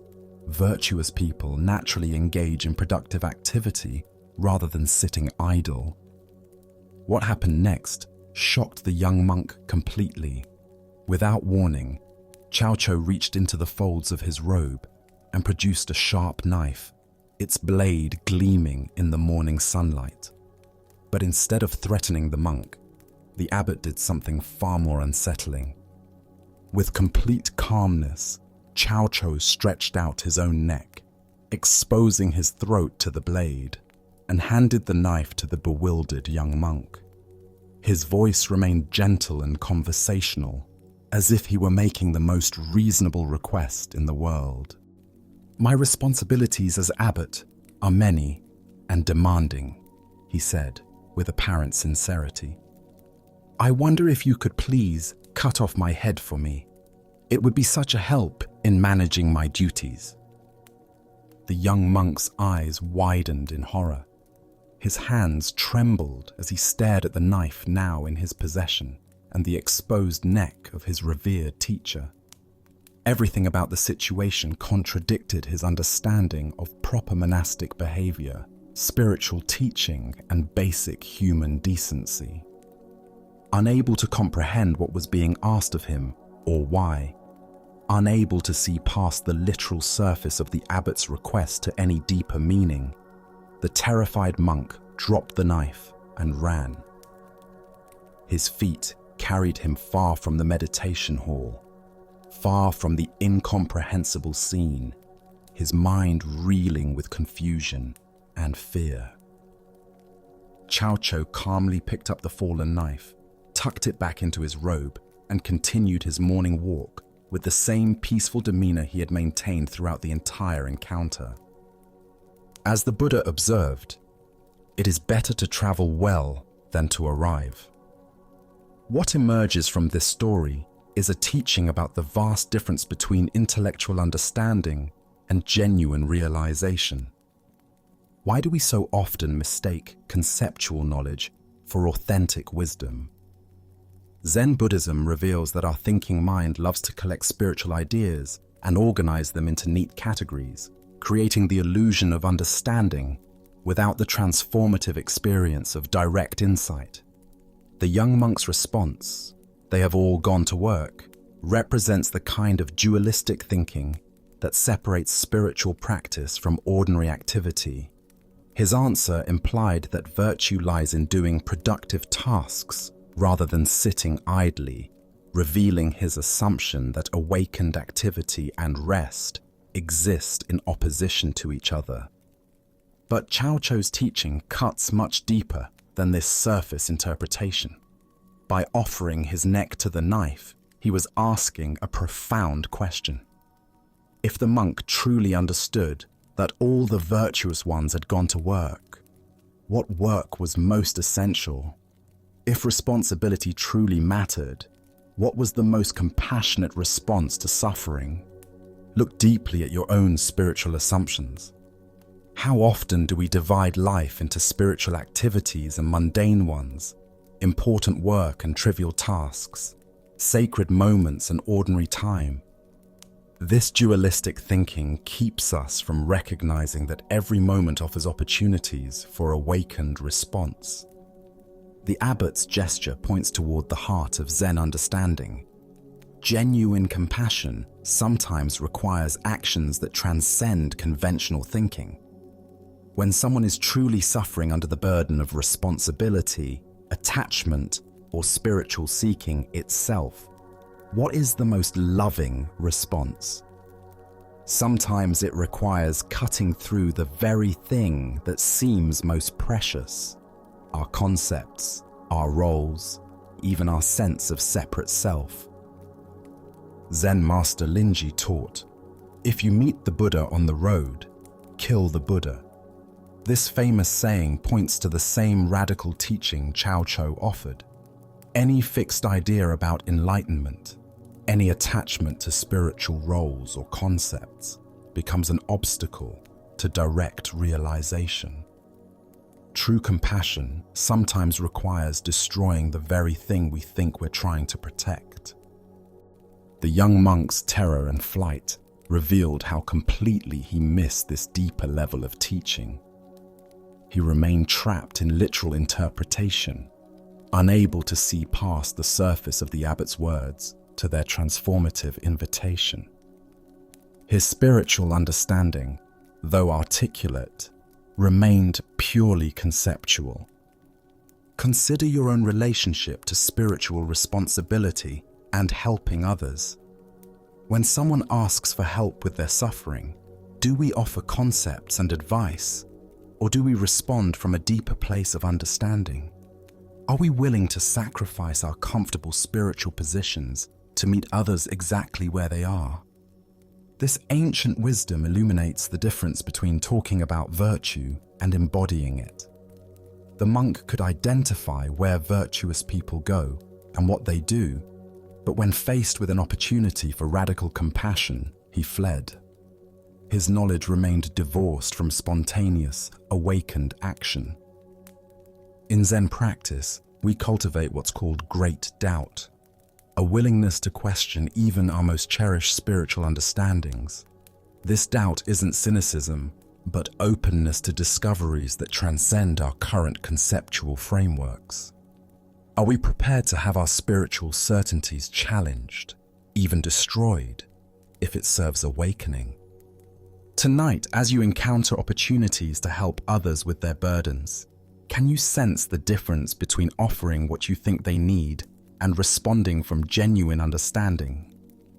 Can you feel how true compassion sometimes requires cutting through your own comfortable assumptions about what constitutes appropriate spiritual behavior? Buddha spoke of this when he said, "In caring for others, you care for yourself.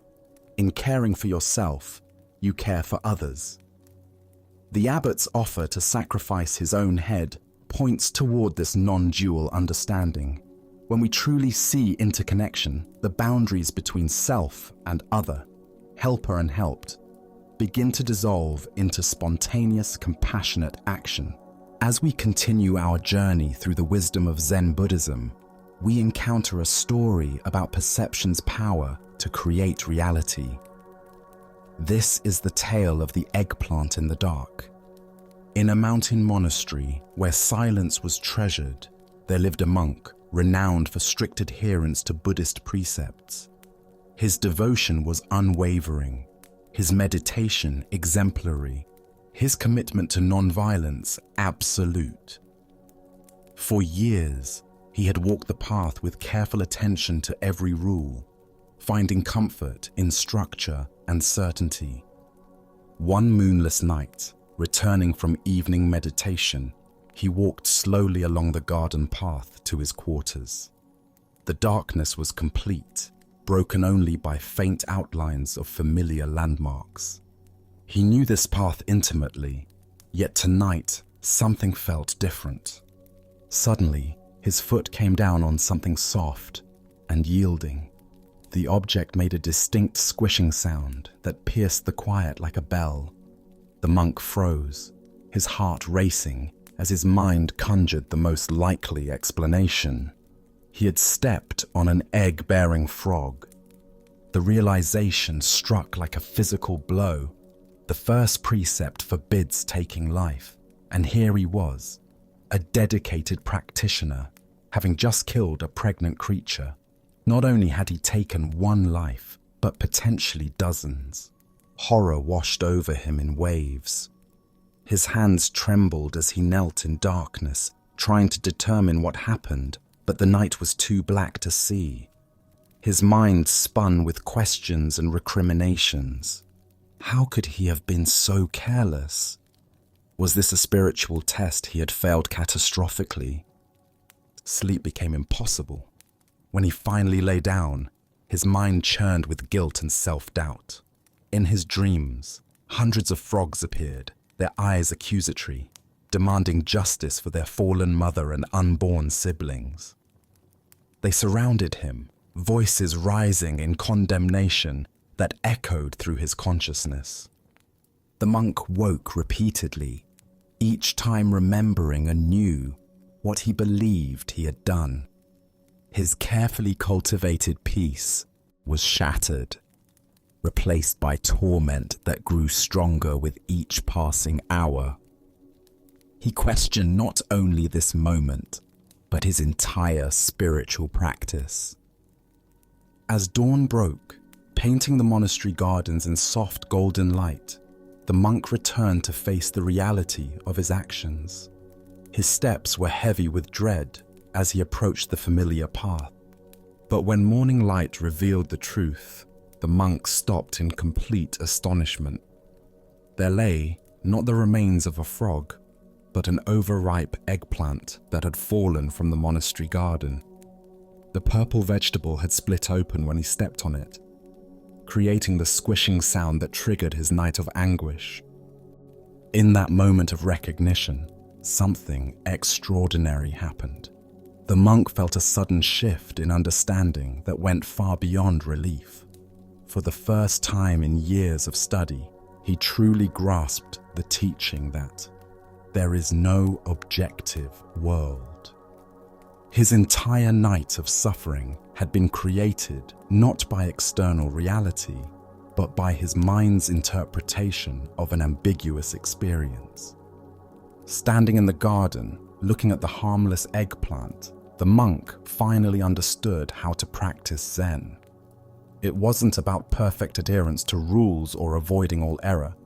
It was about seeing clearly, without the distortions of assumption and mental elaboration.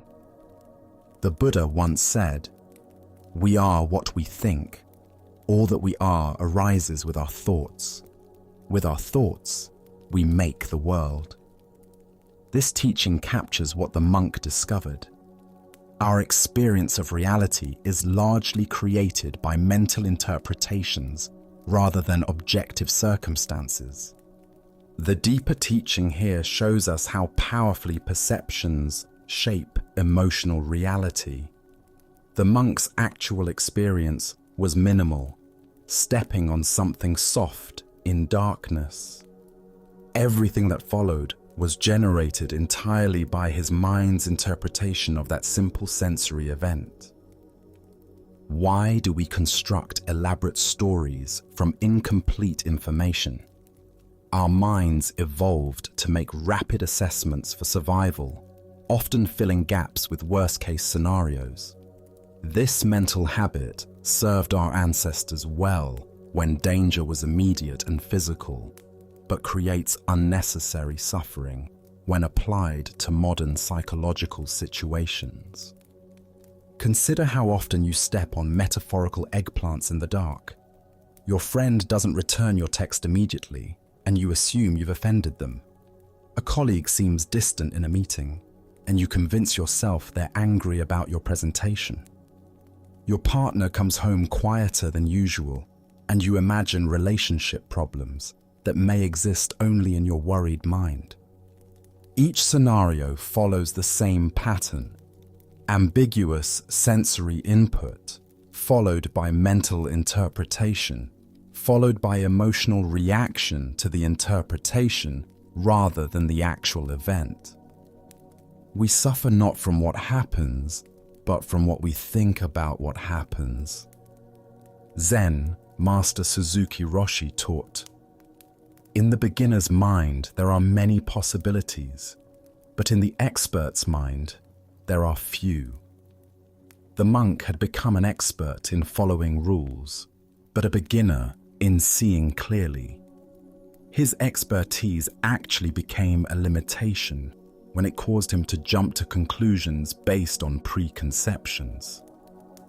This story invites us to examine our tendency toward premature interpretation. How often do we create our own nightmares by assuming the worst about ambiguous situations? How much daily stress comes from responding to imagined scenarios rather than actual circumstances? Tonight, as you encounter the inevitable ambiguities of human interaction, can you remember the monk and the eggplant? When your mind begins constructing stories about unclear situations, can you step back and ask, what do I actually know for certain, and what am I adding through interpretation? Buddha's wisdom reminds us, doubt everything, find your own light. The monk's awakening came not from following external rules more perfectly, but from discovering the clarity that was always available within him. Our next story reveals the subtle poison of habitual negativity and the freedom found in contentment. This is the lesson of the monastery and the monk who never stopped complaining. In a remote mountain monastery known for its strict discipline and profound silence, a community of monks devoted themselves to deep spiritual practice. The monastery followed an ancient vow of silence, understanding that constant talking often distracts the mind from inner contemplation and genuine insight. For years at a time, the monks would practice in complete quiet, finding peace in the absence of unnecessary words. However, this particular monastery had one unusual tradition. Every 10 years, each monk was permitted to speak exactly 2 words to the head monk. This brief allowance acknowledged that sometimes practical concerns or spiritual insights might need to be communicated, while still maintaining the essential discipline of silence that supported their contemplative practice. One young monk entered this monastery with sincere intentions and dedicated himself to the demanding schedule of meditation, work, and study. But from the very beginning, he struggled with dissatisfaction. The simple accommodations felt uncomfortable, the plain food seemed inadequate, and the rigorous schedule challenged his preferences at every turn. After his first 10 years of practice, he went to the head monk for his permitted communication. The elder looked at him with kind, expectant eyes, ready to hear whatever wisdom or insight the decade of silent practice might have produced. "Bed hard," the monk said, using his 2 precious words to express his primary complaint about the sleeping arrangements. "I see," the head monk replied gently, making note of the comment, but offering no judgment or solution. The monk returned to his silent practice, but his dissatisfaction only seemed to deepen over the next decade. Instead of using the years to cultivate acceptance and inner peace, he spent his time dwelling on various discomforts and inadequacies he perceived in the monastery's provisions. His meditation became increasingly agitated as his mind rehearsed complaints he couldn't voice. When his second opportunity to speak arrived after another 10 years, he again approached the head monk. The elder greeted him with the same patient attention, curious to see how 2 more decades of practice might have influenced the monk's perspective. "Food stinks," the monk declared, using his allocated words to express his ongoing dissatisfaction with the simple vegetarian meals provided by the community. "I see," the head monk responded with unchanged equanimity, observing this second expression of complaint without surprise or criticism.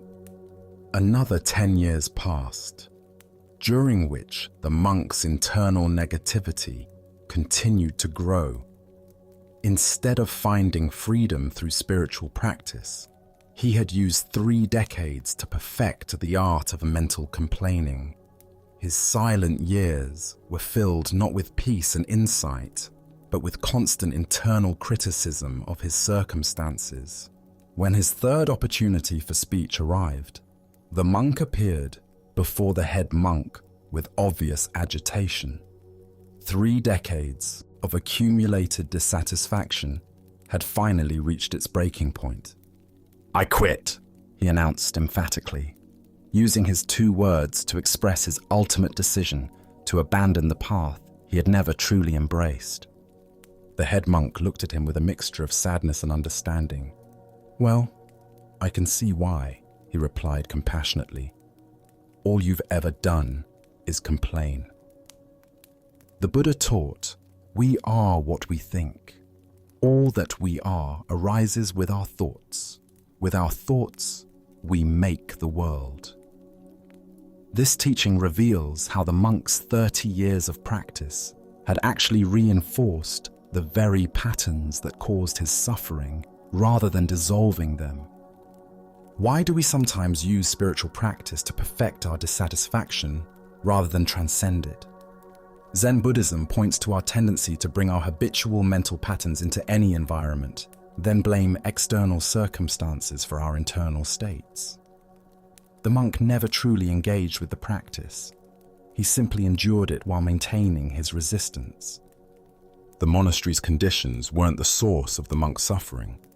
His attitude toward those conditions was. Countless other monks had found peace, insight, and profound contentment in the exact same circumstances. The difference lay not in what they experienced, but in how they related to their experience. Consider your own patterns of complaint and dissatisfaction. How much of your mental energy goes toward rehearsing grievances about circumstances you cannot change? The monk spent 30 years of precious life focused on bed hardness and food quality, instead of using those same years to develop inner freedom. This story also reveals the cumulative power of our mental habits. Each day, the monk chose complaint over acceptance. He strengthened neural pathways of dissatisfaction. Over 3 decades, these patterns became so ingrained that leaving seemed like the only option, when in reality, changing his perspective had always been available.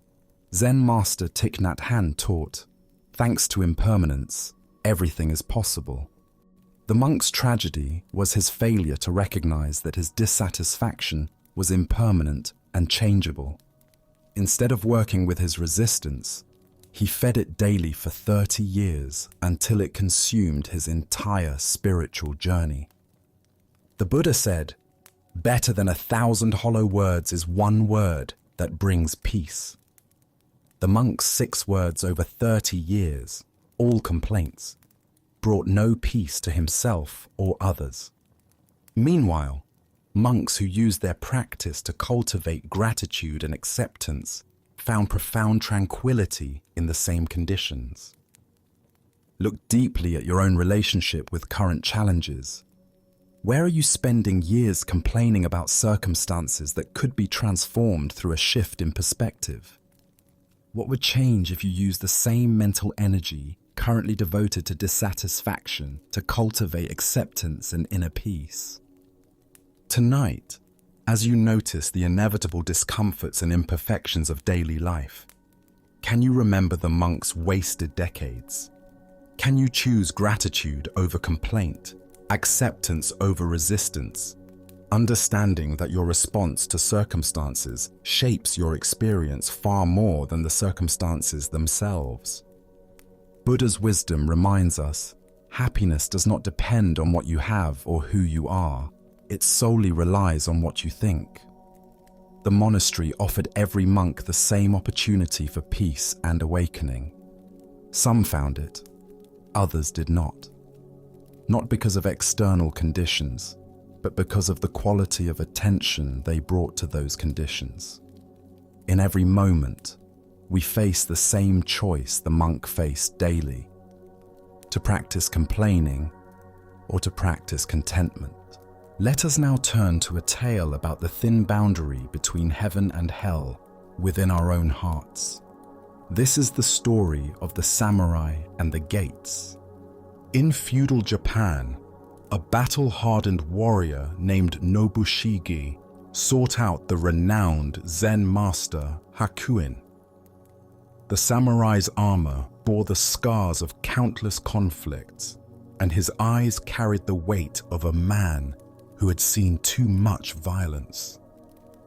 He approached the master's simple dwelling with a question that had been burning in his mind since his last campaign. Master Hakuin, Nobushige said, bowing stiffly in his heavy armor, I have spent my life fighting for my lord, facing death countless times. Tell me truthfully, is there really a paradise and a hell awaiting us after death? Hakuin looked up from his tea, studying the warrior with penetrating eyes. Who are you to ask such a question? He inquired calmly. I am a samurai, Nobushige replied with pride, straightening his shoulders. I serve my lord with honor and have never retreated from battle. Hakuin's expression suddenly shifted to one of disdain. You, a soldier, he exclaimed with a dismissive laugh. What kind of ruler would have you as his guard? Look at yourself. Your face looks like that of a common beggar, weathered and crude. How could someone so lowly claim to be a protector of nobility? The words struck Nobushige like physical blows. His face flushed red with anger, and his hand instinctively moved to the hilt of his sword. The insult to his honor was unbearable. So, you have a sword, Hakuin continued, his voice dripping with mockery. Your weapon is probably much too dull to cut off my head. I doubt you could slice through a rice paper screen, let alone defend anyone of importance.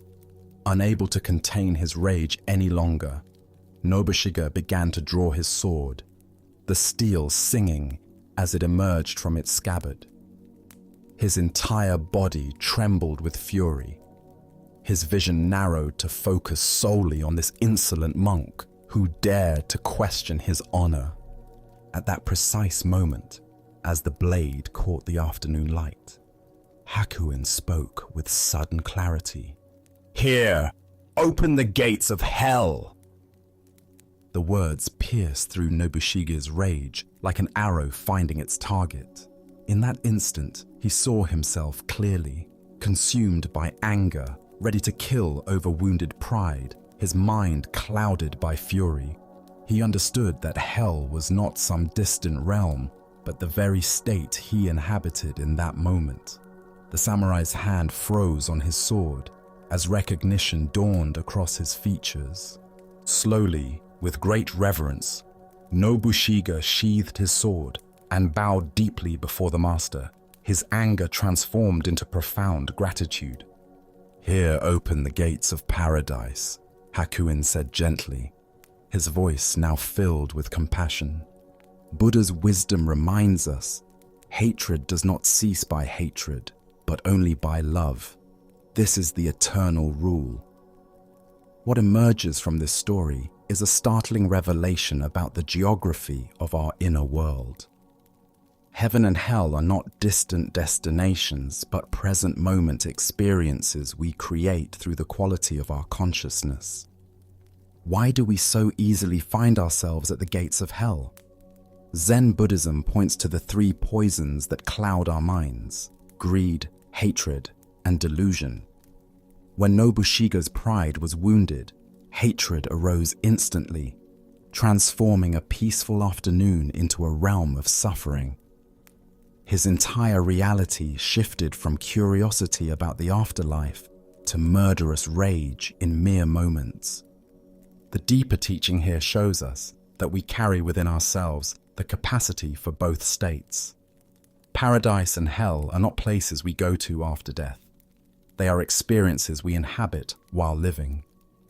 Each moment offers us the choice between the hell of reactivity and the paradise of awareness. Consider how often throughout your day similar transformations occur. A critical email arrives, and suddenly your peaceful morning becomes a realm of anxiety and resentment. Someone cuts you off in traffic, and the spaciousness of your drive contracts into a tight knot of irritation. A thoughtless comment from a colleague, and your contentment dissolves into hurt feelings and defensive thoughts. In Zen practice, we cultivate the capacity to recognize these moments of transition. Like Nobushige drawing his sword, we learn to catch ourselves at the very moment we're about to enter hell through our reactions. This recognition itself becomes the key that opens the gates of paradise. Zen master Huang Po taught, "The foolish reject what they see, not what they think. The wise reject what they think, not what they see." When we're caught in reactivity, we're rejecting the present moment, the master's teaching, the opportunity for awakening in favor of our thoughts about how things should be.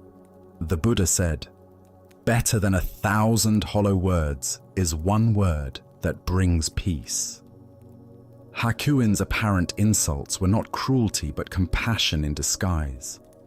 By provoking Nobushige's anger so skillfully, he showed the warrior exactly what he needed to see. That hell is a state of mind we enter through our own choices. This teaching invites us to examine our own triggers. What words or situations instantly transport us to hell?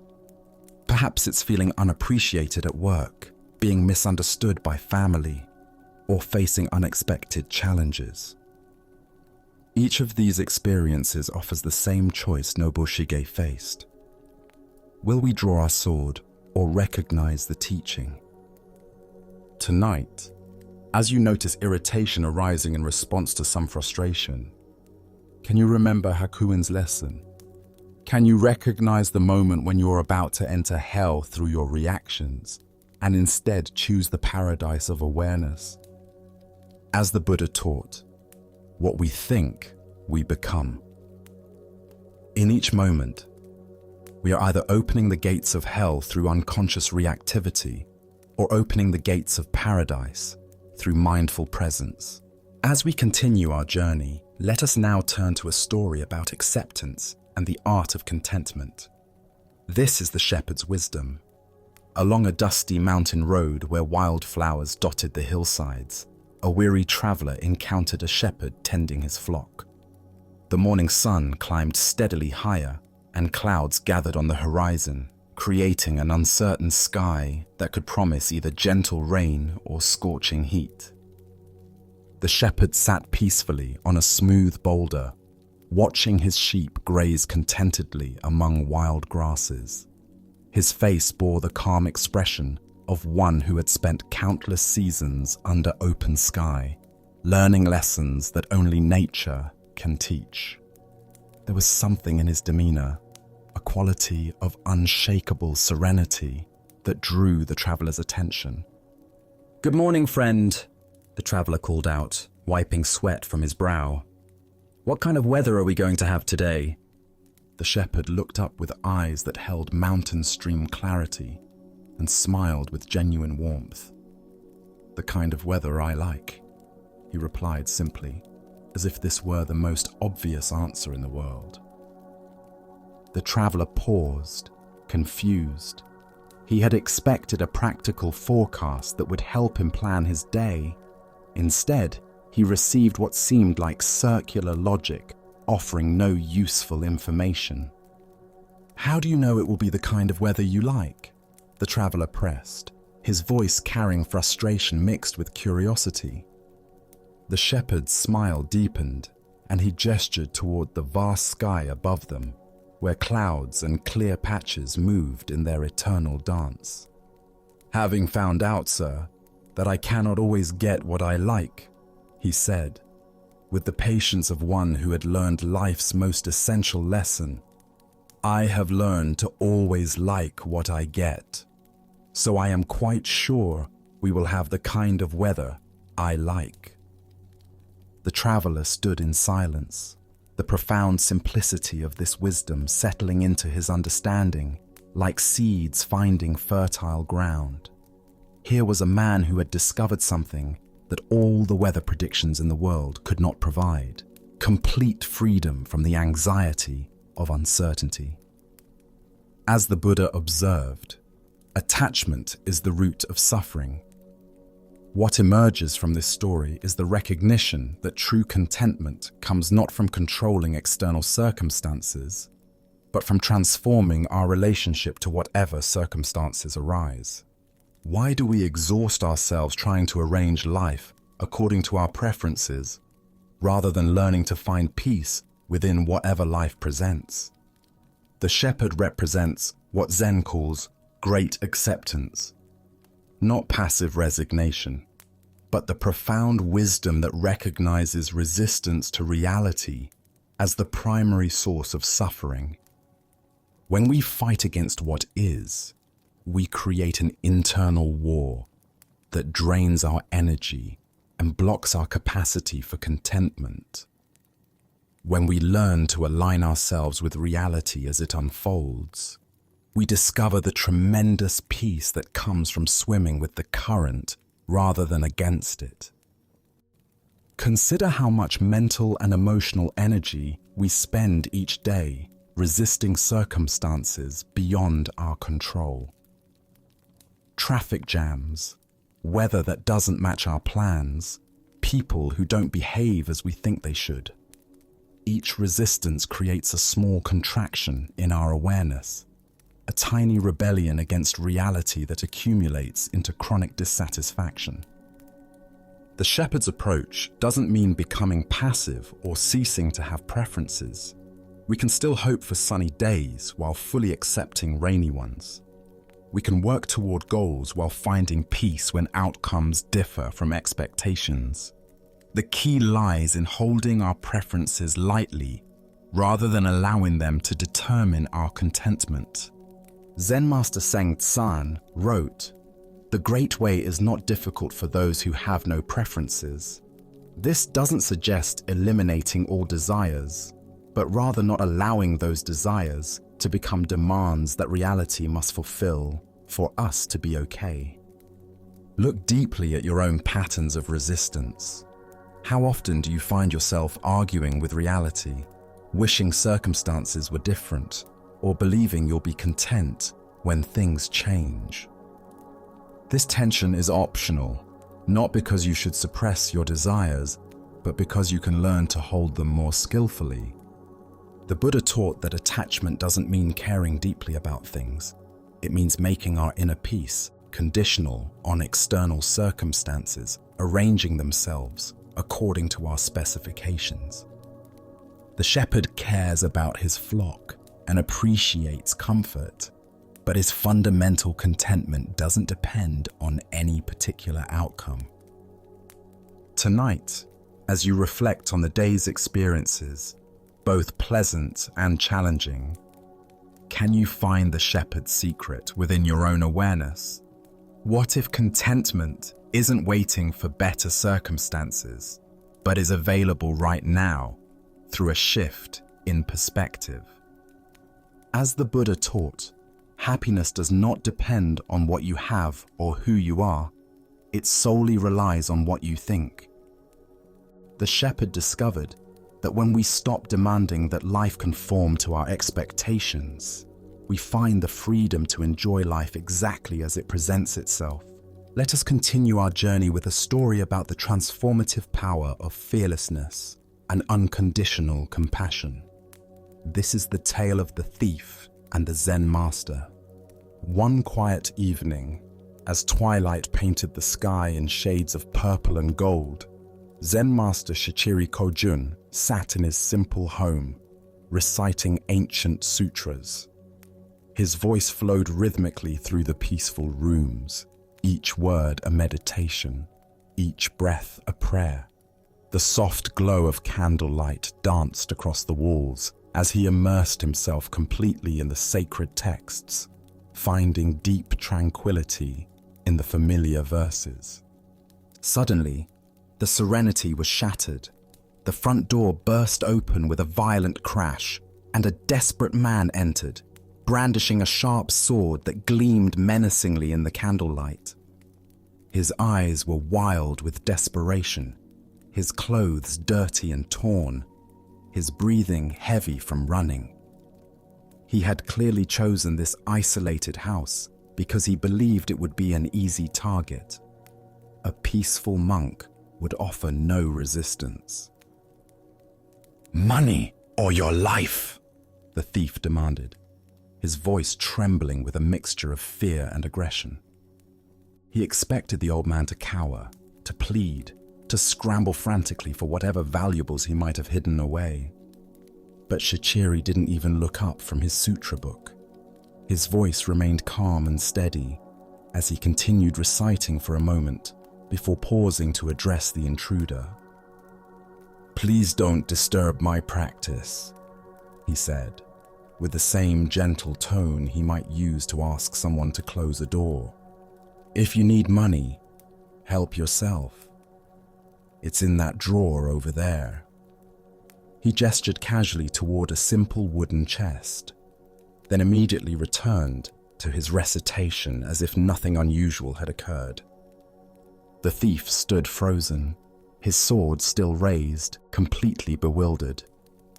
In all his years of stealing, he had never encountered such a reaction.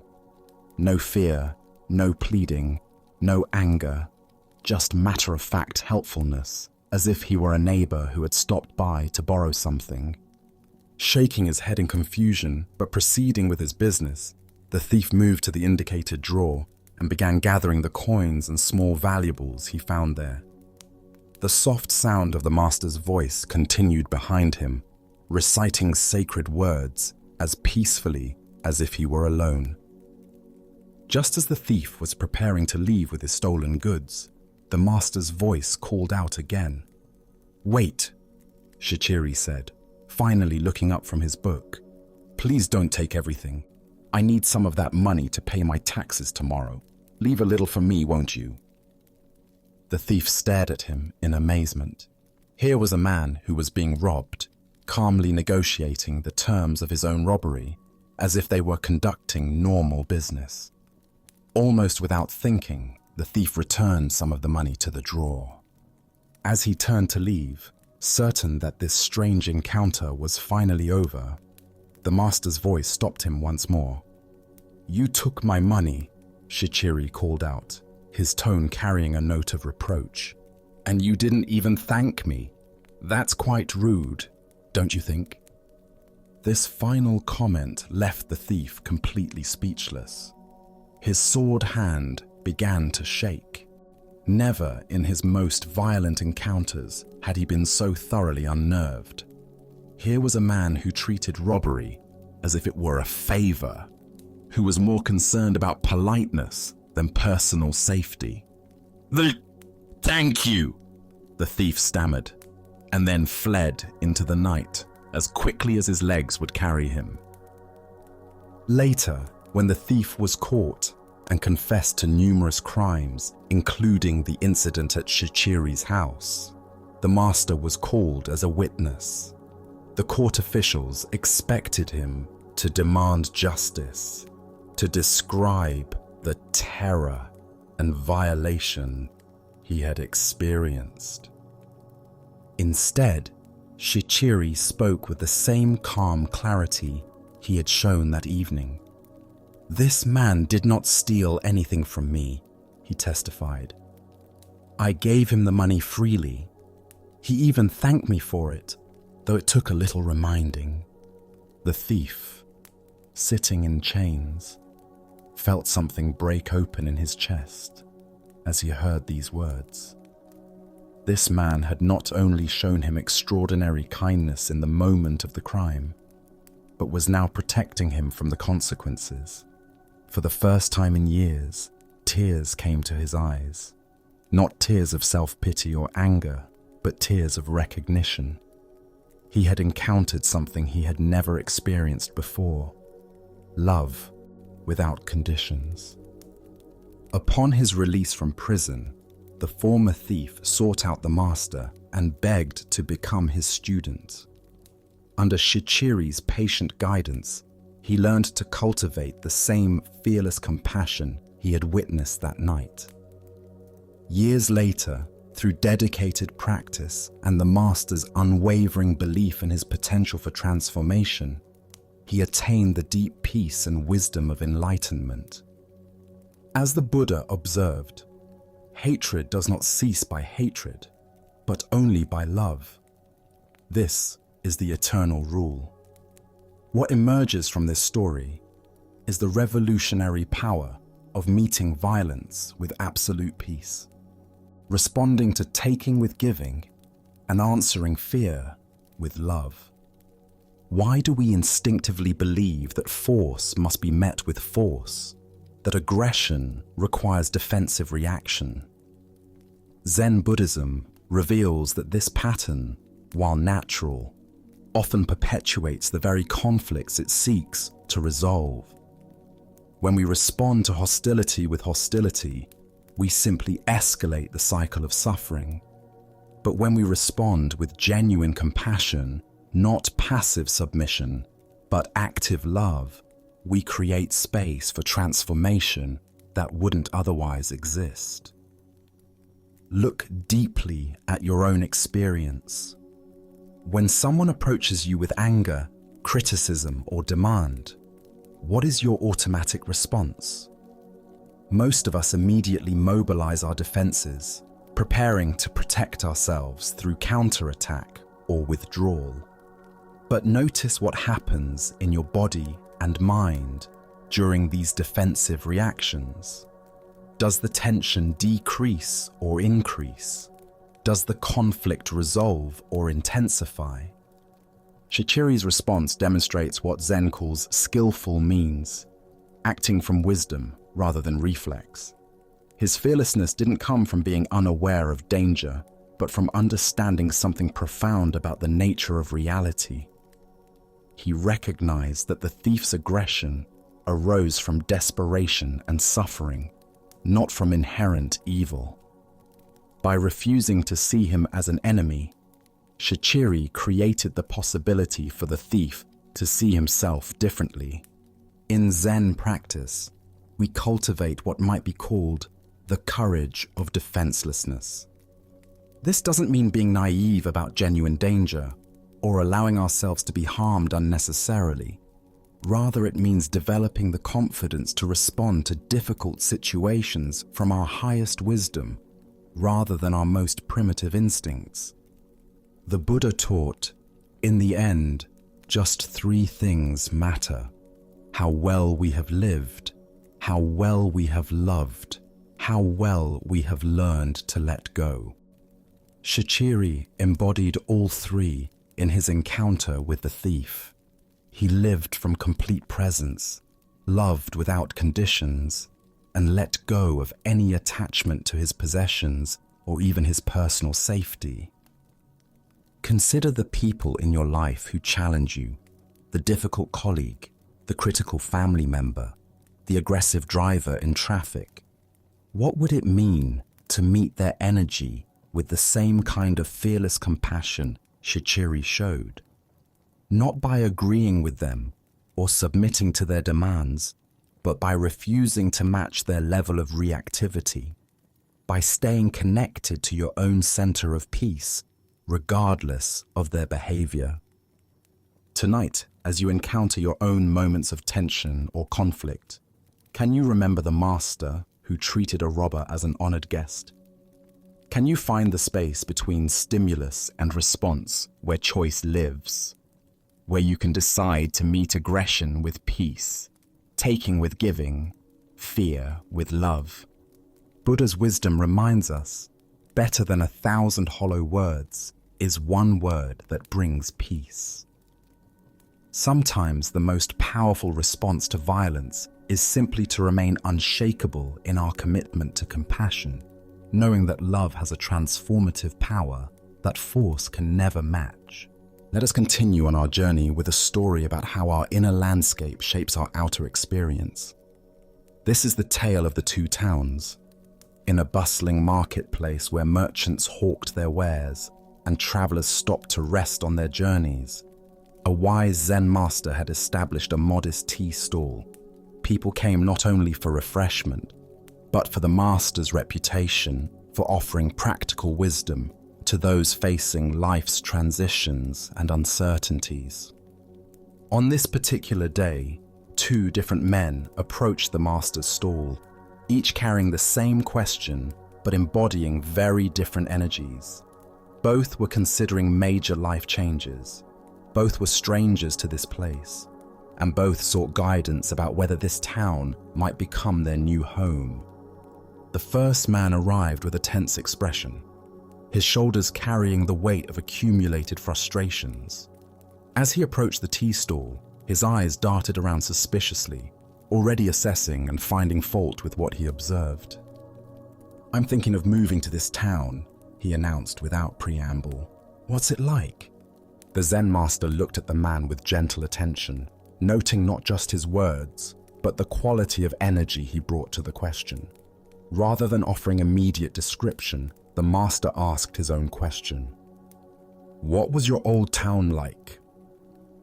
The first man's response came quickly, as if he had rehearsed these complaints many times. "It was dreadful," he said with obvious bitterness. "Everyone was hateful and unfriendly. The neighbors were inconsiderate, the shopkeepers were rude, and the whole place was full of selfish, unpleasant people. I couldn't stand it there anymore." The master nodded thoughtfully, his expression remaining compassionate despite the negativity pouring from his visitor. "This town is very much the same," he replied simply. "I don't think you should move here." The first man's face darkened with disappointment and frustration. Without another word, he turned and walked away, muttering under his breath about how this place was probably just as bad as everywhere else. Shortly after the first man departed, the second traveler approached the tea stall. His manner was notably different, relaxed, curious, and open. His eyes took in the surroundings with appreciation rather than judgment, and when he smiled at the master, it seemed to come from a place of genuine warmth. "I'm thinking of moving to this town," he said cheerfully. "What's it like?" The master regarded this second visitor with the same careful attention he had given the first, again choosing to learn more before offering his assessment. "What was your old town like?" he asked. The second man's face lit up as he considered the question. "It was wonderful," he said with obvious fondness. "Everyone was so friendly and helpful. My neighbors looked out for each other. The local merchants knew everyone by name. And there was a real sense of community. I was very happy there. I'm only considering a change because I'm looking for new adventures and opportunities." The master smiled knowingly.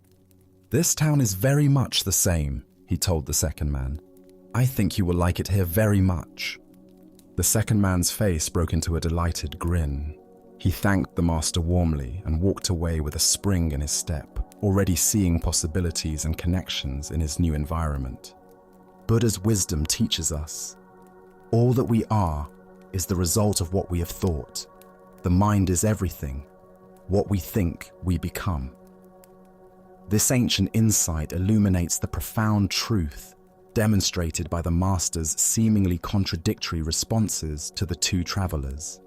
Here, we discover one of the most fundamental principles of human experience. We don't see the world as it is, but as we are. The master gave identical answers to both men because he recognized that their questions revealed far more about their internal states than about their external circumstances. Why do some people find community and kindness wherever they go, while others encounter hostility and disappointment in the same environments?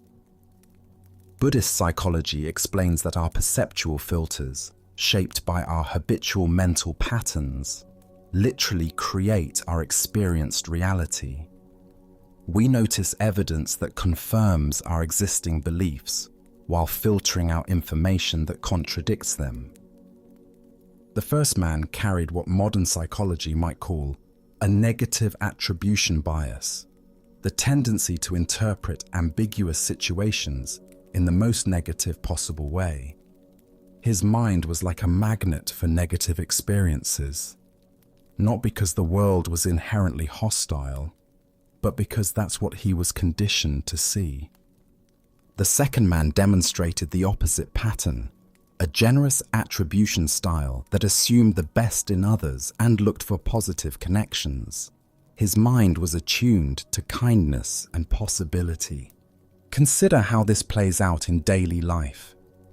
Two people can work in the same office and have completely different experiences. One sees politics, competition, and dysfunction everywhere, The other finds mentorship, collaboration, and growth opportunities in the same environment. This doesn't mean that objective conditions don't matter, or that all experiences are equally positive. Rather, it points to the enormous influence our mental habits have on shaping our lived reality. As Zen teacher Jon Kabat-Zinn says, "Wherever you go, there you are." We carry our internal weather with us, and it colors everything we encounter. The Master's wisdom lay in recognizing that no external change of location could solve the first man's problem. If he moved to this town with the same negative perceptual filters, he would recreate the same disappointing experiences he was trying to escape. This insight has profound implications for how we approach life changes and problem solving. Often, when we're unhappy with our circumstances, our first instinct is to change the external conditions. But if we don't address the internal patterns that created our dissatisfaction, we simply recreate similar problems in new settings. But this principle works in both directions. When we cultivate mental habits of appreciation, curiosity, and goodwill, we begin to notice more evidence supporting those perspectives. The world doesn't magically change, but our capacity to see its positive qualities expands dramatically. Tonight, as you reflect on your own experiences of community, work, and relationships, can you notice the interpretive lens through which you typically view these interactions? Are you more like the first traveler, scanning for problems and disappointments, or the second, looking for connection and possibility? As the Buddha taught, the mind is everything, what you think you become. The most powerful tool for transforming our external experience lies not in changing our circumstances, but in changing the quality of awareness we bring to whatever circumstances we encounter. Let us now explore a story about acceptance, natural cycles, and what true prosperity means. This is the teaching of the rich man and the Master's blessing. A wealthy merchant had built a vast fortune through years of shrewd business dealings and careful investments. His family owned multiple properties, controlled trade routes, and wielded considerable influence throughout the region. As he aged, the merchant became increasingly concerned about ensuring his family's continued prosperity long after his death.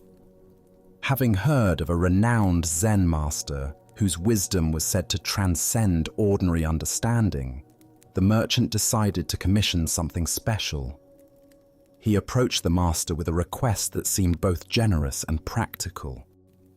"Master," he said, bowing respectfully while displaying his finest robes and jewelry, "I would like to commission you to write something profound that will encourage the prosperity of my family for generations to come. Something that my descendants can treasure and draw inspiration from long after I am gone. Money is no object. I simply want the most powerful blessing you can provide." The master listened quietly to this request, observing the merchant's obvious wealth and the sincere concern he felt for his family's future. After a moment of contemplation, he nodded his agreement and asked for a large piece of the finest paper. The merchant watched eagerly as the master prepared his brush and ink with ceremonial care. He expected elaborate calligraphy, perhaps ancient wisdom about accumulating wealth, or powerful mantras that would ensure his family's continued success in business and life. The master's reputation suggested that whatever he wrote would be both beautiful and profound. With simple, elegant strokes, the master wrote just 7 words. Father dies, son dies, grandson dies. When the merchant read what had been written, his face flushed red with anger and disbelief. This was not at all what he had expected or requested. "Master!" he exclaimed, his voice rising with indignation. "I asked you to write something that would bring happiness and prosperity to my family for generations. Instead, you give me this depressing message about death. Why do you give me something so depressing like this?" The master looked at him with calm, compassionate eyes and began to explain the deeper meaning behind what might appear to be a morbid prediction. "Consider carefully what I have written," the master said gently. "If your son should die before you, this would bring unbearable grief to your family. Parents are not meant to outlive their children. Such loss creates a wound that never fully heals. If your grandson should die before your son, this too would bring tremendous sorrow to your family and disrupt the natural flow of life." The merchant began to listen more carefully, sensing there was something deeper in the master's words than he had initially understood. "But if your family continues, generation after generation, with each death occurring in the natural order I have described, this represents the ideal course of life. This is the pattern that brings the least suffering and the greatest harmony. This natural succession, where each generation has time to live fully before passing responsibility to the next, is true happiness and genuine prosperity. As the Buddha taught, of all things, impermanence is the most sacred. This ancient wisdom illuminates why accepting the natural order of life and death creates more genuine peace than any accumulation of material wealth ever could. Why do we resist the fundamental reality that all things, including our own lives and those of our loved ones, are temporary? Zen Buddhism reveals that much of our suffering comes from fighting against impermanence rather than finding peace within its natural rhythms. The merchant's initial understanding of prosperity was limited to material accumulation, wealth, property, and influence that could be passed down through generations. But the master pointed to a deeper form of prosperity, the blessing of a family that experiences life and death in harmony with natural order rather than in tragic disruption of it. Consider how different our relationship to mortality becomes when we see death not as failure or tragedy, but as the natural conclusion of a life fully lived. The master's blessing wasn't morbid. It was recognition that the greatest gift we can wish for our families is that each generation has the opportunity to live completely before making way for the next. This teaching also reveals the limitation of trying to control the future through accumulation of resources. The merchant wanted to ensure his family's prosperity through external means, but the master suggested that true prosperity comes from accepting life's fundamental conditions rather than attempting to transcend them. In our modern context, we often measure family success by material legacy, the wealth we leave behind, the properties we pass down, the financial security we provide. But how often do we consider the emotional and spiritual legacy of a family that understands and accepts life's natural rhythms? The Buddha said, "All conditioned things are impermanent. Strive on with diligence." This teaching reminds us that even while we work diligently to create good conditions for ourselves and our loved ones, the ultimate prosperity comes from understanding and accepting the temporary nature of all achievements. Look deeply at your own hopes and fears for your family's future. How much energy goes toward trying to control outcomes that are ultimately beyond our control? What would it mean to wish for your loved ones not immunity from life's natural processes, but wisdom and acceptance in meeting them? The master's blessing contains a profound recognition. The alternative to natural order is not preservation, but tragedy. By wishing for the normal sequence of generational transition, he was wishing for the absence of the premature deaths and disrupted cycles that create the deepest forms of suffering. Tonight, as you consider what you most hope for your family and loved ones, can you remember the Master's wisdom? Can you see that the greatest blessing might not be the avoidance of mortality, but the grace to experience it in harmony with natural order? Buddha's wisdom reminds us, better than 1,000 hollow words is one word that brings peace. The Master's 7 words brought the merchant face to face with the ultimate reality that no amount of wealth can change: our participation in the endless cycle of birth, life, and death that characterizes all existence. True prosperity lies not in escaping this cycle, but in dancing gracefully within it.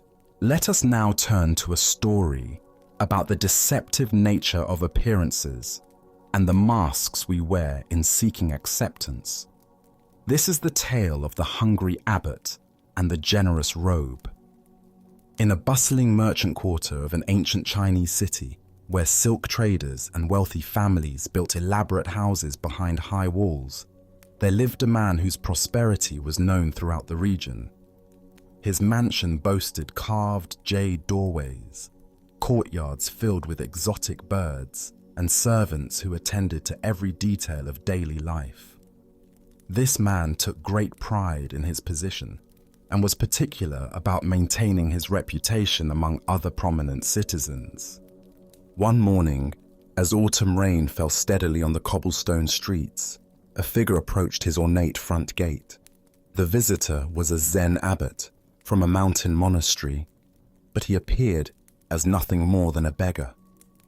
His simple brown robes were patched and worn thin from years of use. His sandals were cracked and muddy from walking mountain paths, and his wooden begging bowl showed the stains and scratches of countless meals received in charity. The abbot stood quietly at the gate, rain dripping from his shaved head, and waited with the patient dignity that comes from years of spiritual practice. When the gatekeeper finally noticed him, the man's expression immediately showed disdain. "What do you want, beggar?" the gatekeeper asked harshly, not bothering to bow or show any respect.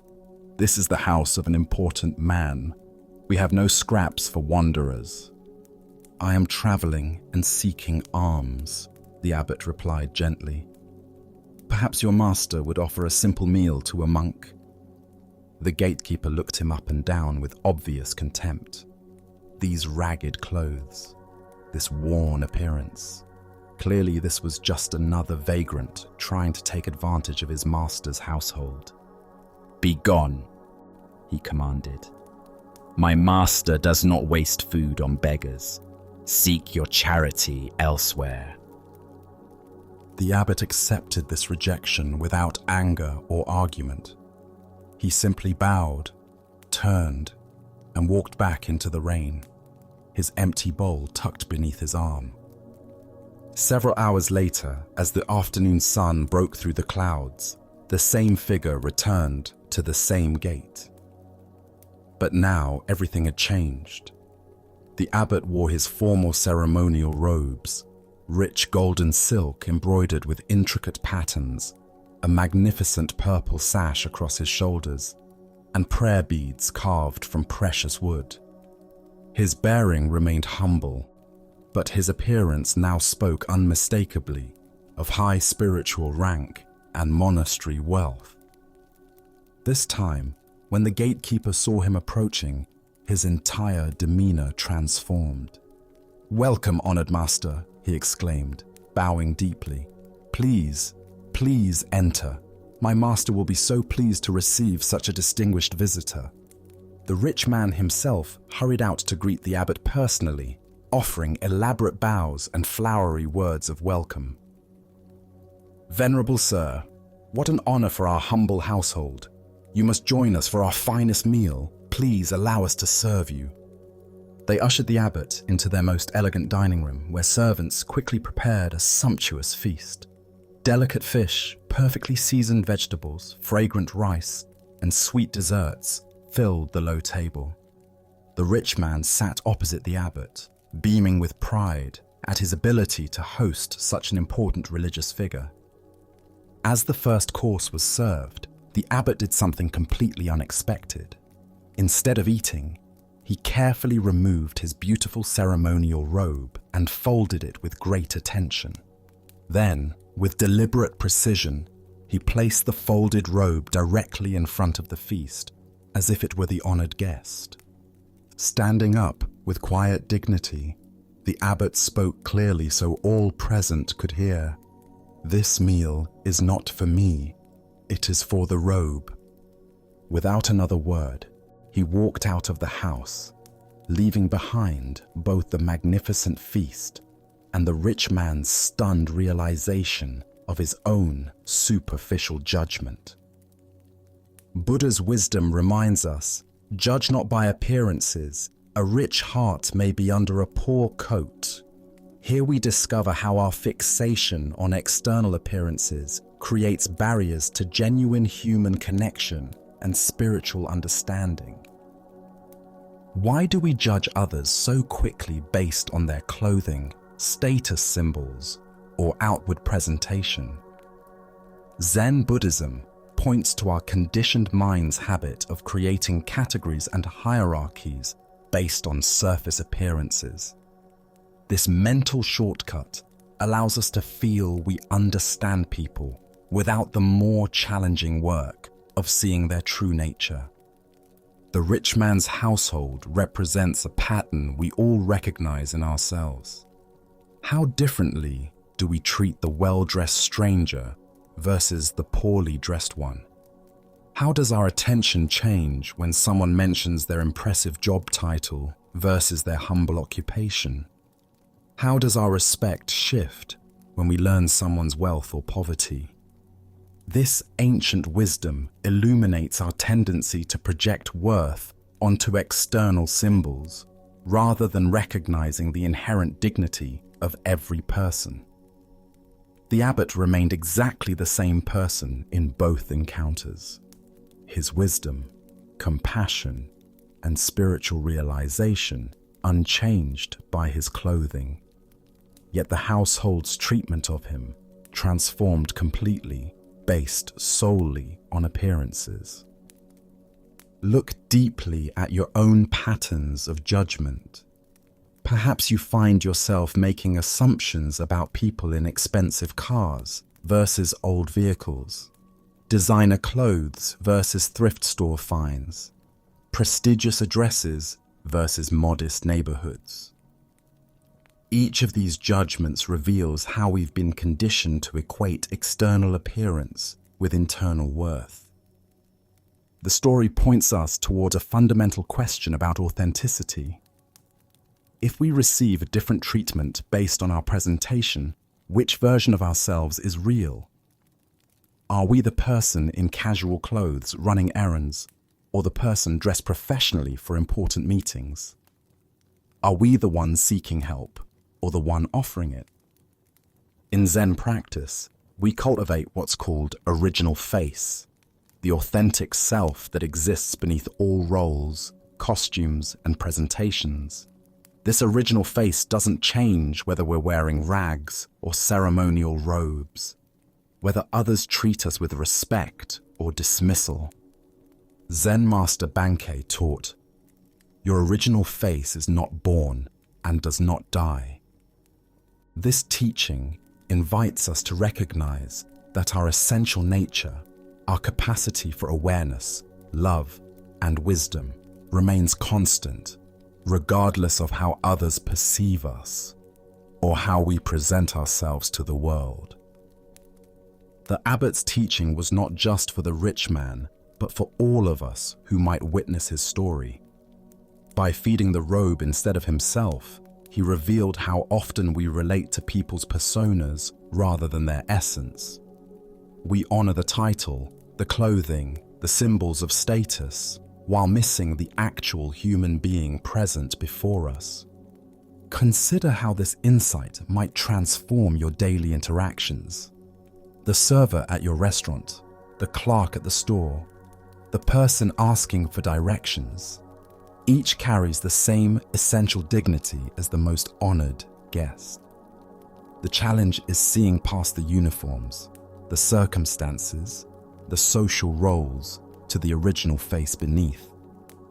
This doesn't mean we ignore practical realities or social conventions, but that we hold them more lightly. We can acknowledge someone's professional role while remembering their fundamental humanity. We can dress appropriately for occasions while knowing our worth doesn't depend on our wardrobe. Tonight, as you consider the various roles and presentations you inhabit throughout the day, can you sense the unchanging awareness that witnesses all these temporary costumes? Can you feel the original face that remains constant, whether others see you as important or invisible? The Buddha said, "Better than 1,000 hollow words is one word that brings peace." The abbot's silent gesture spoke more powerfully than lengthy sermons about equality and compassion. By walking away from the feast, prepared for his appearance rather than his essence, he offered a teaching that continues to resonate across centuries. Let us now turn to a tale of a young monk who believed he had failed in his spiritual journey. This is the story of the Golden Wake. At a peaceful monastery overlooking a serene mountain lake, a young student sat dejected on the temple steps as the sun began its descent toward the water. His shoulders sagged with the weight of disappointment, and his eyes reflected the heaviness in his heart. For months, he had struggled with his studies, unable to grasp the profound teachings that seemed to come so naturally to his fellow monks. "The boat is coming to take me home because I have failed in my studies here at the monastery," he said to his teacher, who had quietly approached and sat beside him. "What can I say to my family? They sent me here with such hope, believing I would return as a learned monk who could guide others on the path." The old teacher gazed out at the lake, where a small wooden boat was making its way slowly across the still water. The setting sun painted everything in shades of gold and amber. "Say that you did your best, and that is as much as anyone can do," he answered gently, his voice carrying the wisdom of many years. "But I wanted to be a famous monk and teach others," the boy replied, his voice thick with disappointment. "I dreamed of leading meditation sessions, of having students seek my guidance, of making a real difference in the world." "You can," the teacher said simply. "How?" asked the sad boy, looking at his teacher with confusion. "I couldn't even memorize the basic sutras. I fell asleep during meditation. I failed at everything that matters." The teacher smiled and pointed toward the water. "Live from your heart. I will show you. Do you see that boat making its way across the lake with the sun setting behind it?" "Yes," the boy replied, following his teacher's gaze. "Do you see its wake spreading across the lake? See how the boat looks like the apex of a golden triangle as the wake fans out from its bow?" The boy squinted, trying to see what his teacher described. "Sort of." "Squint," said the teacher patiently. "That boat is you as you leave the monastery. The lake is your life. The wake is the effect that you will have on the world. Each ripple triggers another ripple, which triggers another.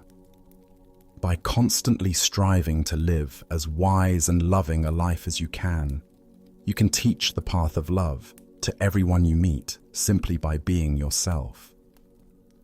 A few of these people will pass on your good example to others. Thus, the expanding golden wake of good works begets other good works. Most important, notice how each ripple catches the sun and bounces its light back to heaven. The boy watched in wonder as the simple boat continued its journey, the wake indeed forming an ever-widening triangle of light upon the water. Each small wave caught the golden sunlight and reflected it back toward the sky in countless sparkling points. "Would you come home with me and explain all of this to my father?" asked the boy, hope beginning to kindle in his voice. Buddha's wisdom reminds us, a candle loses nothing by lighting another candle.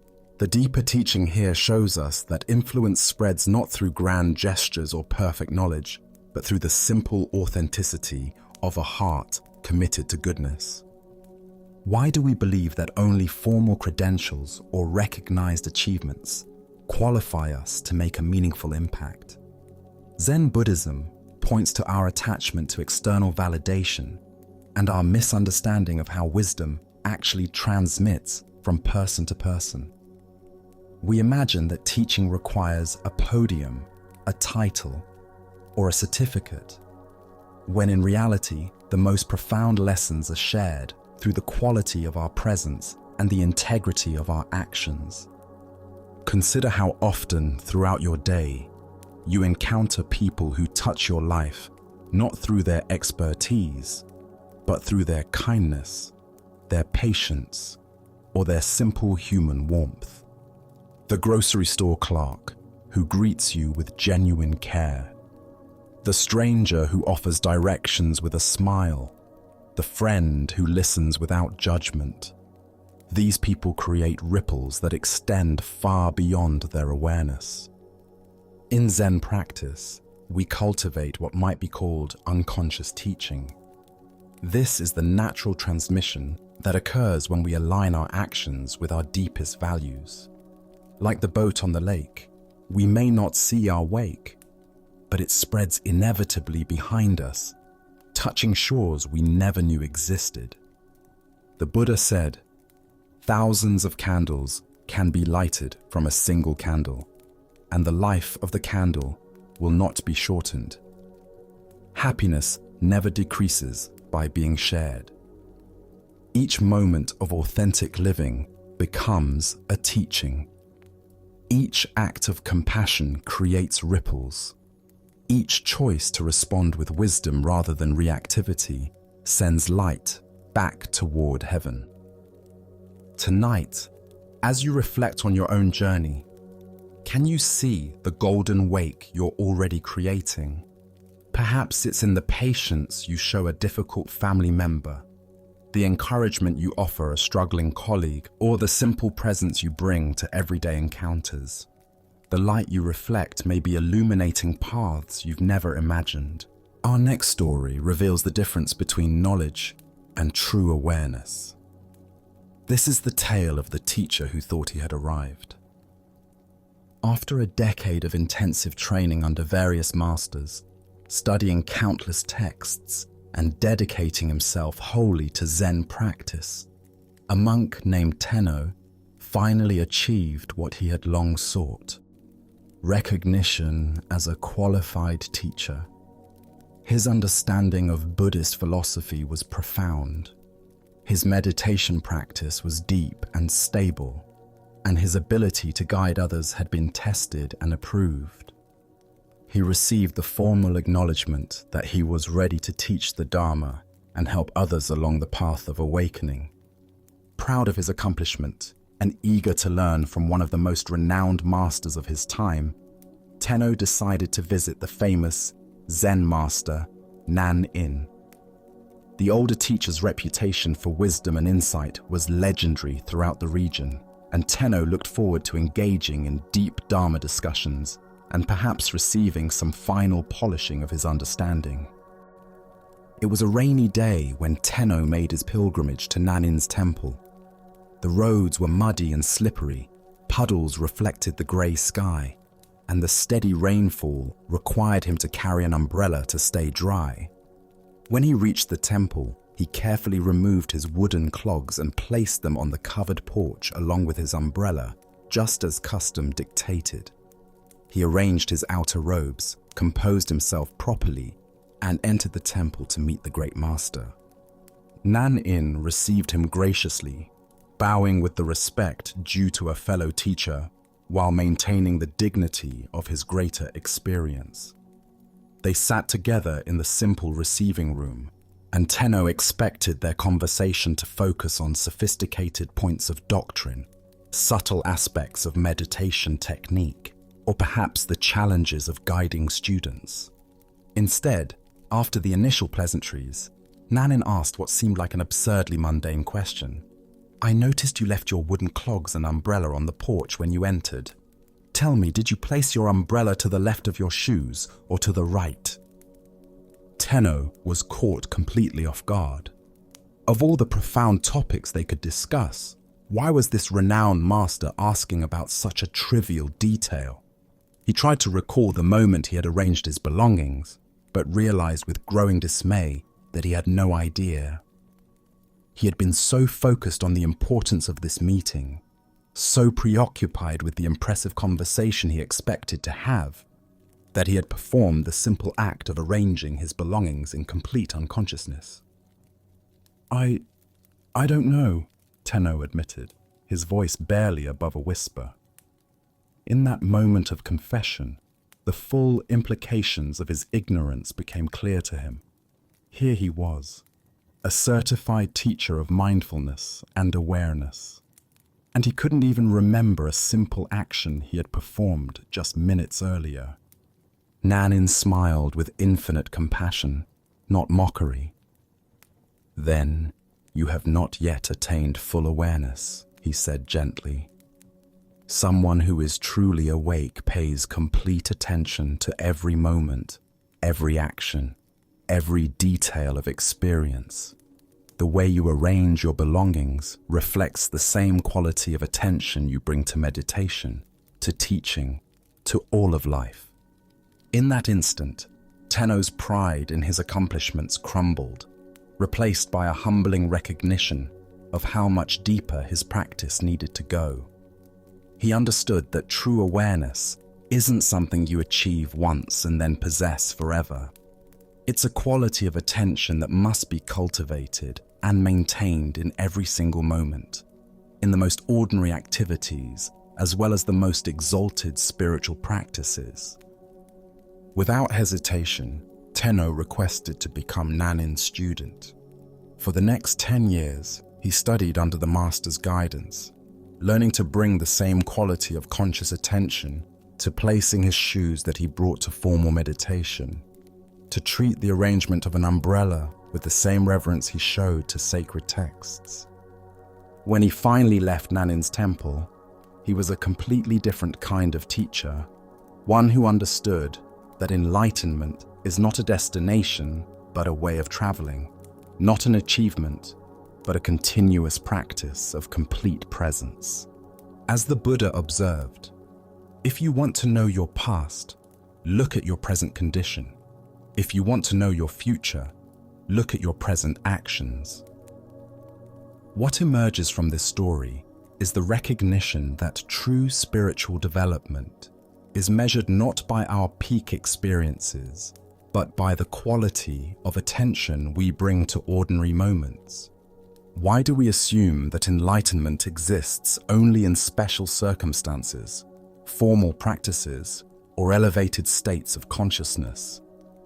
Zen Buddhism teaches that awakening is found precisely in our ability to be fully present for whatever is actually happening, whether it's sitting in meditation or simply placing an umbrella beside our shoes. Tenno's mistake was common among spiritual practitioners.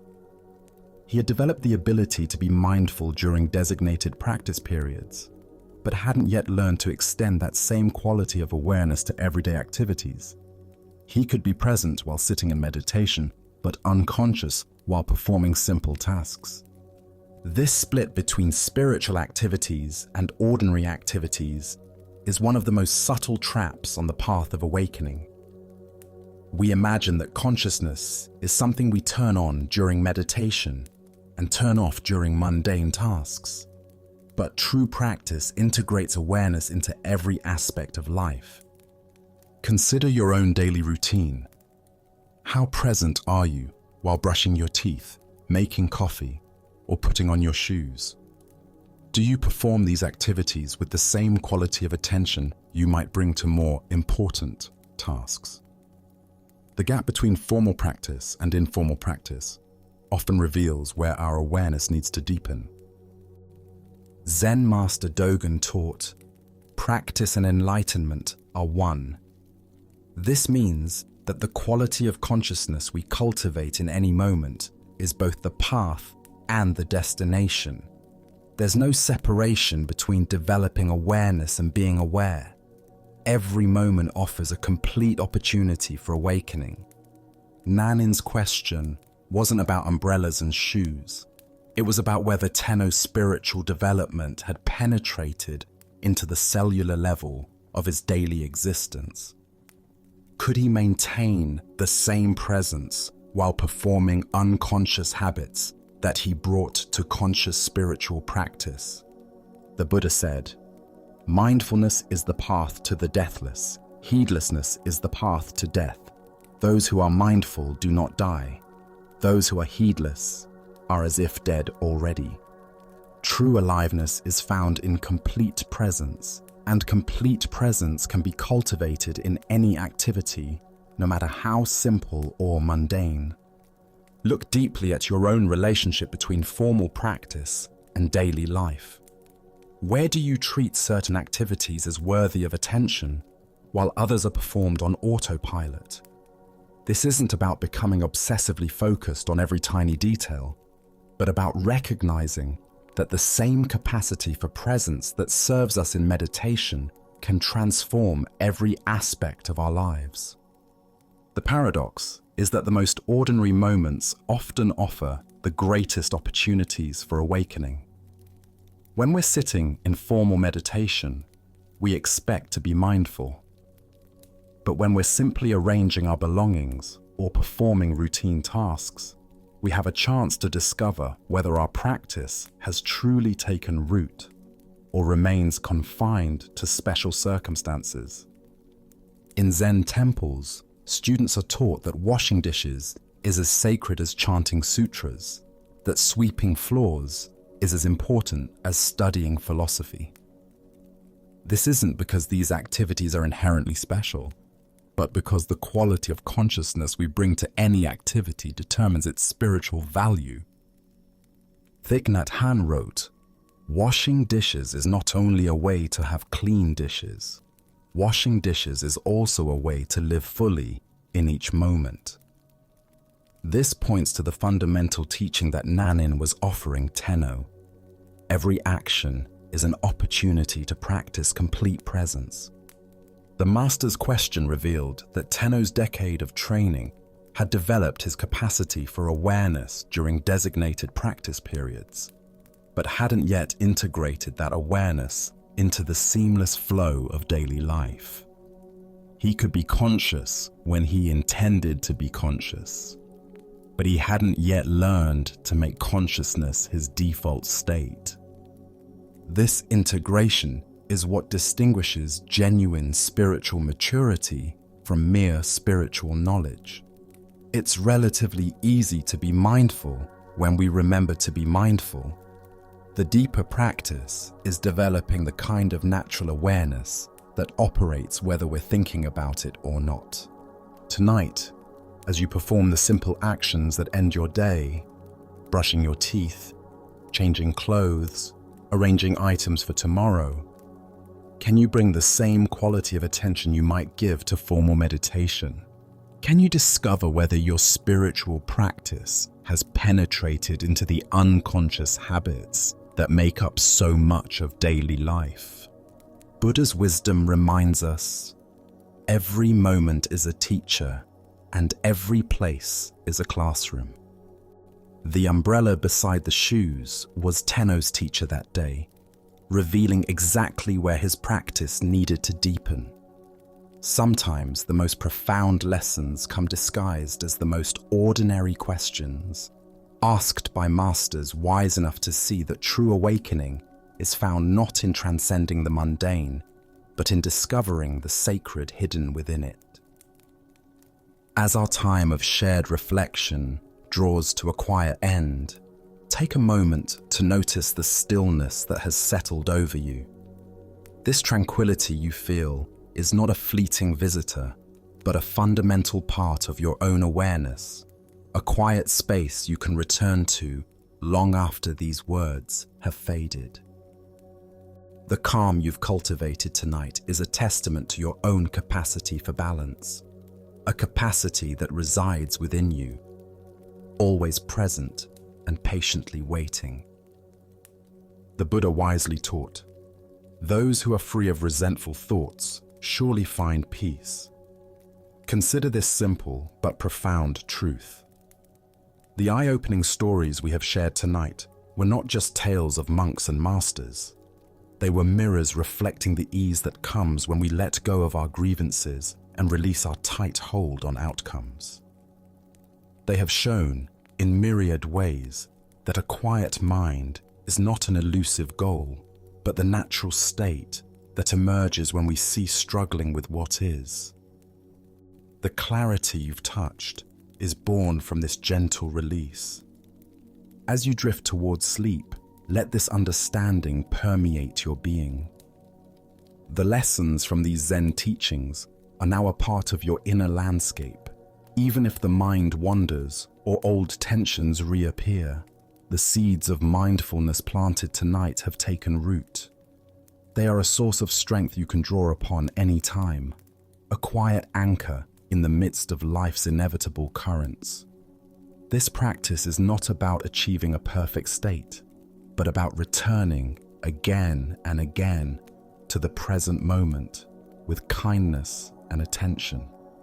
Know that the wisdom you have felt is not confined to ancient texts or distant monasteries. It is woven into the very fabric of your breath and the steady rhythm of your heart. It is the simple, honest awareness you have practiced here tonight. As you transition from this space of deep rest into the activities of your day tomorrow, carry this settledness with you. Let the echo of these stories remind you that peace is always accessible, a quiet strength to guide you through moments of both challenge and joy. Thank you for joining us on this journey at Sleepy Monk. Sleep well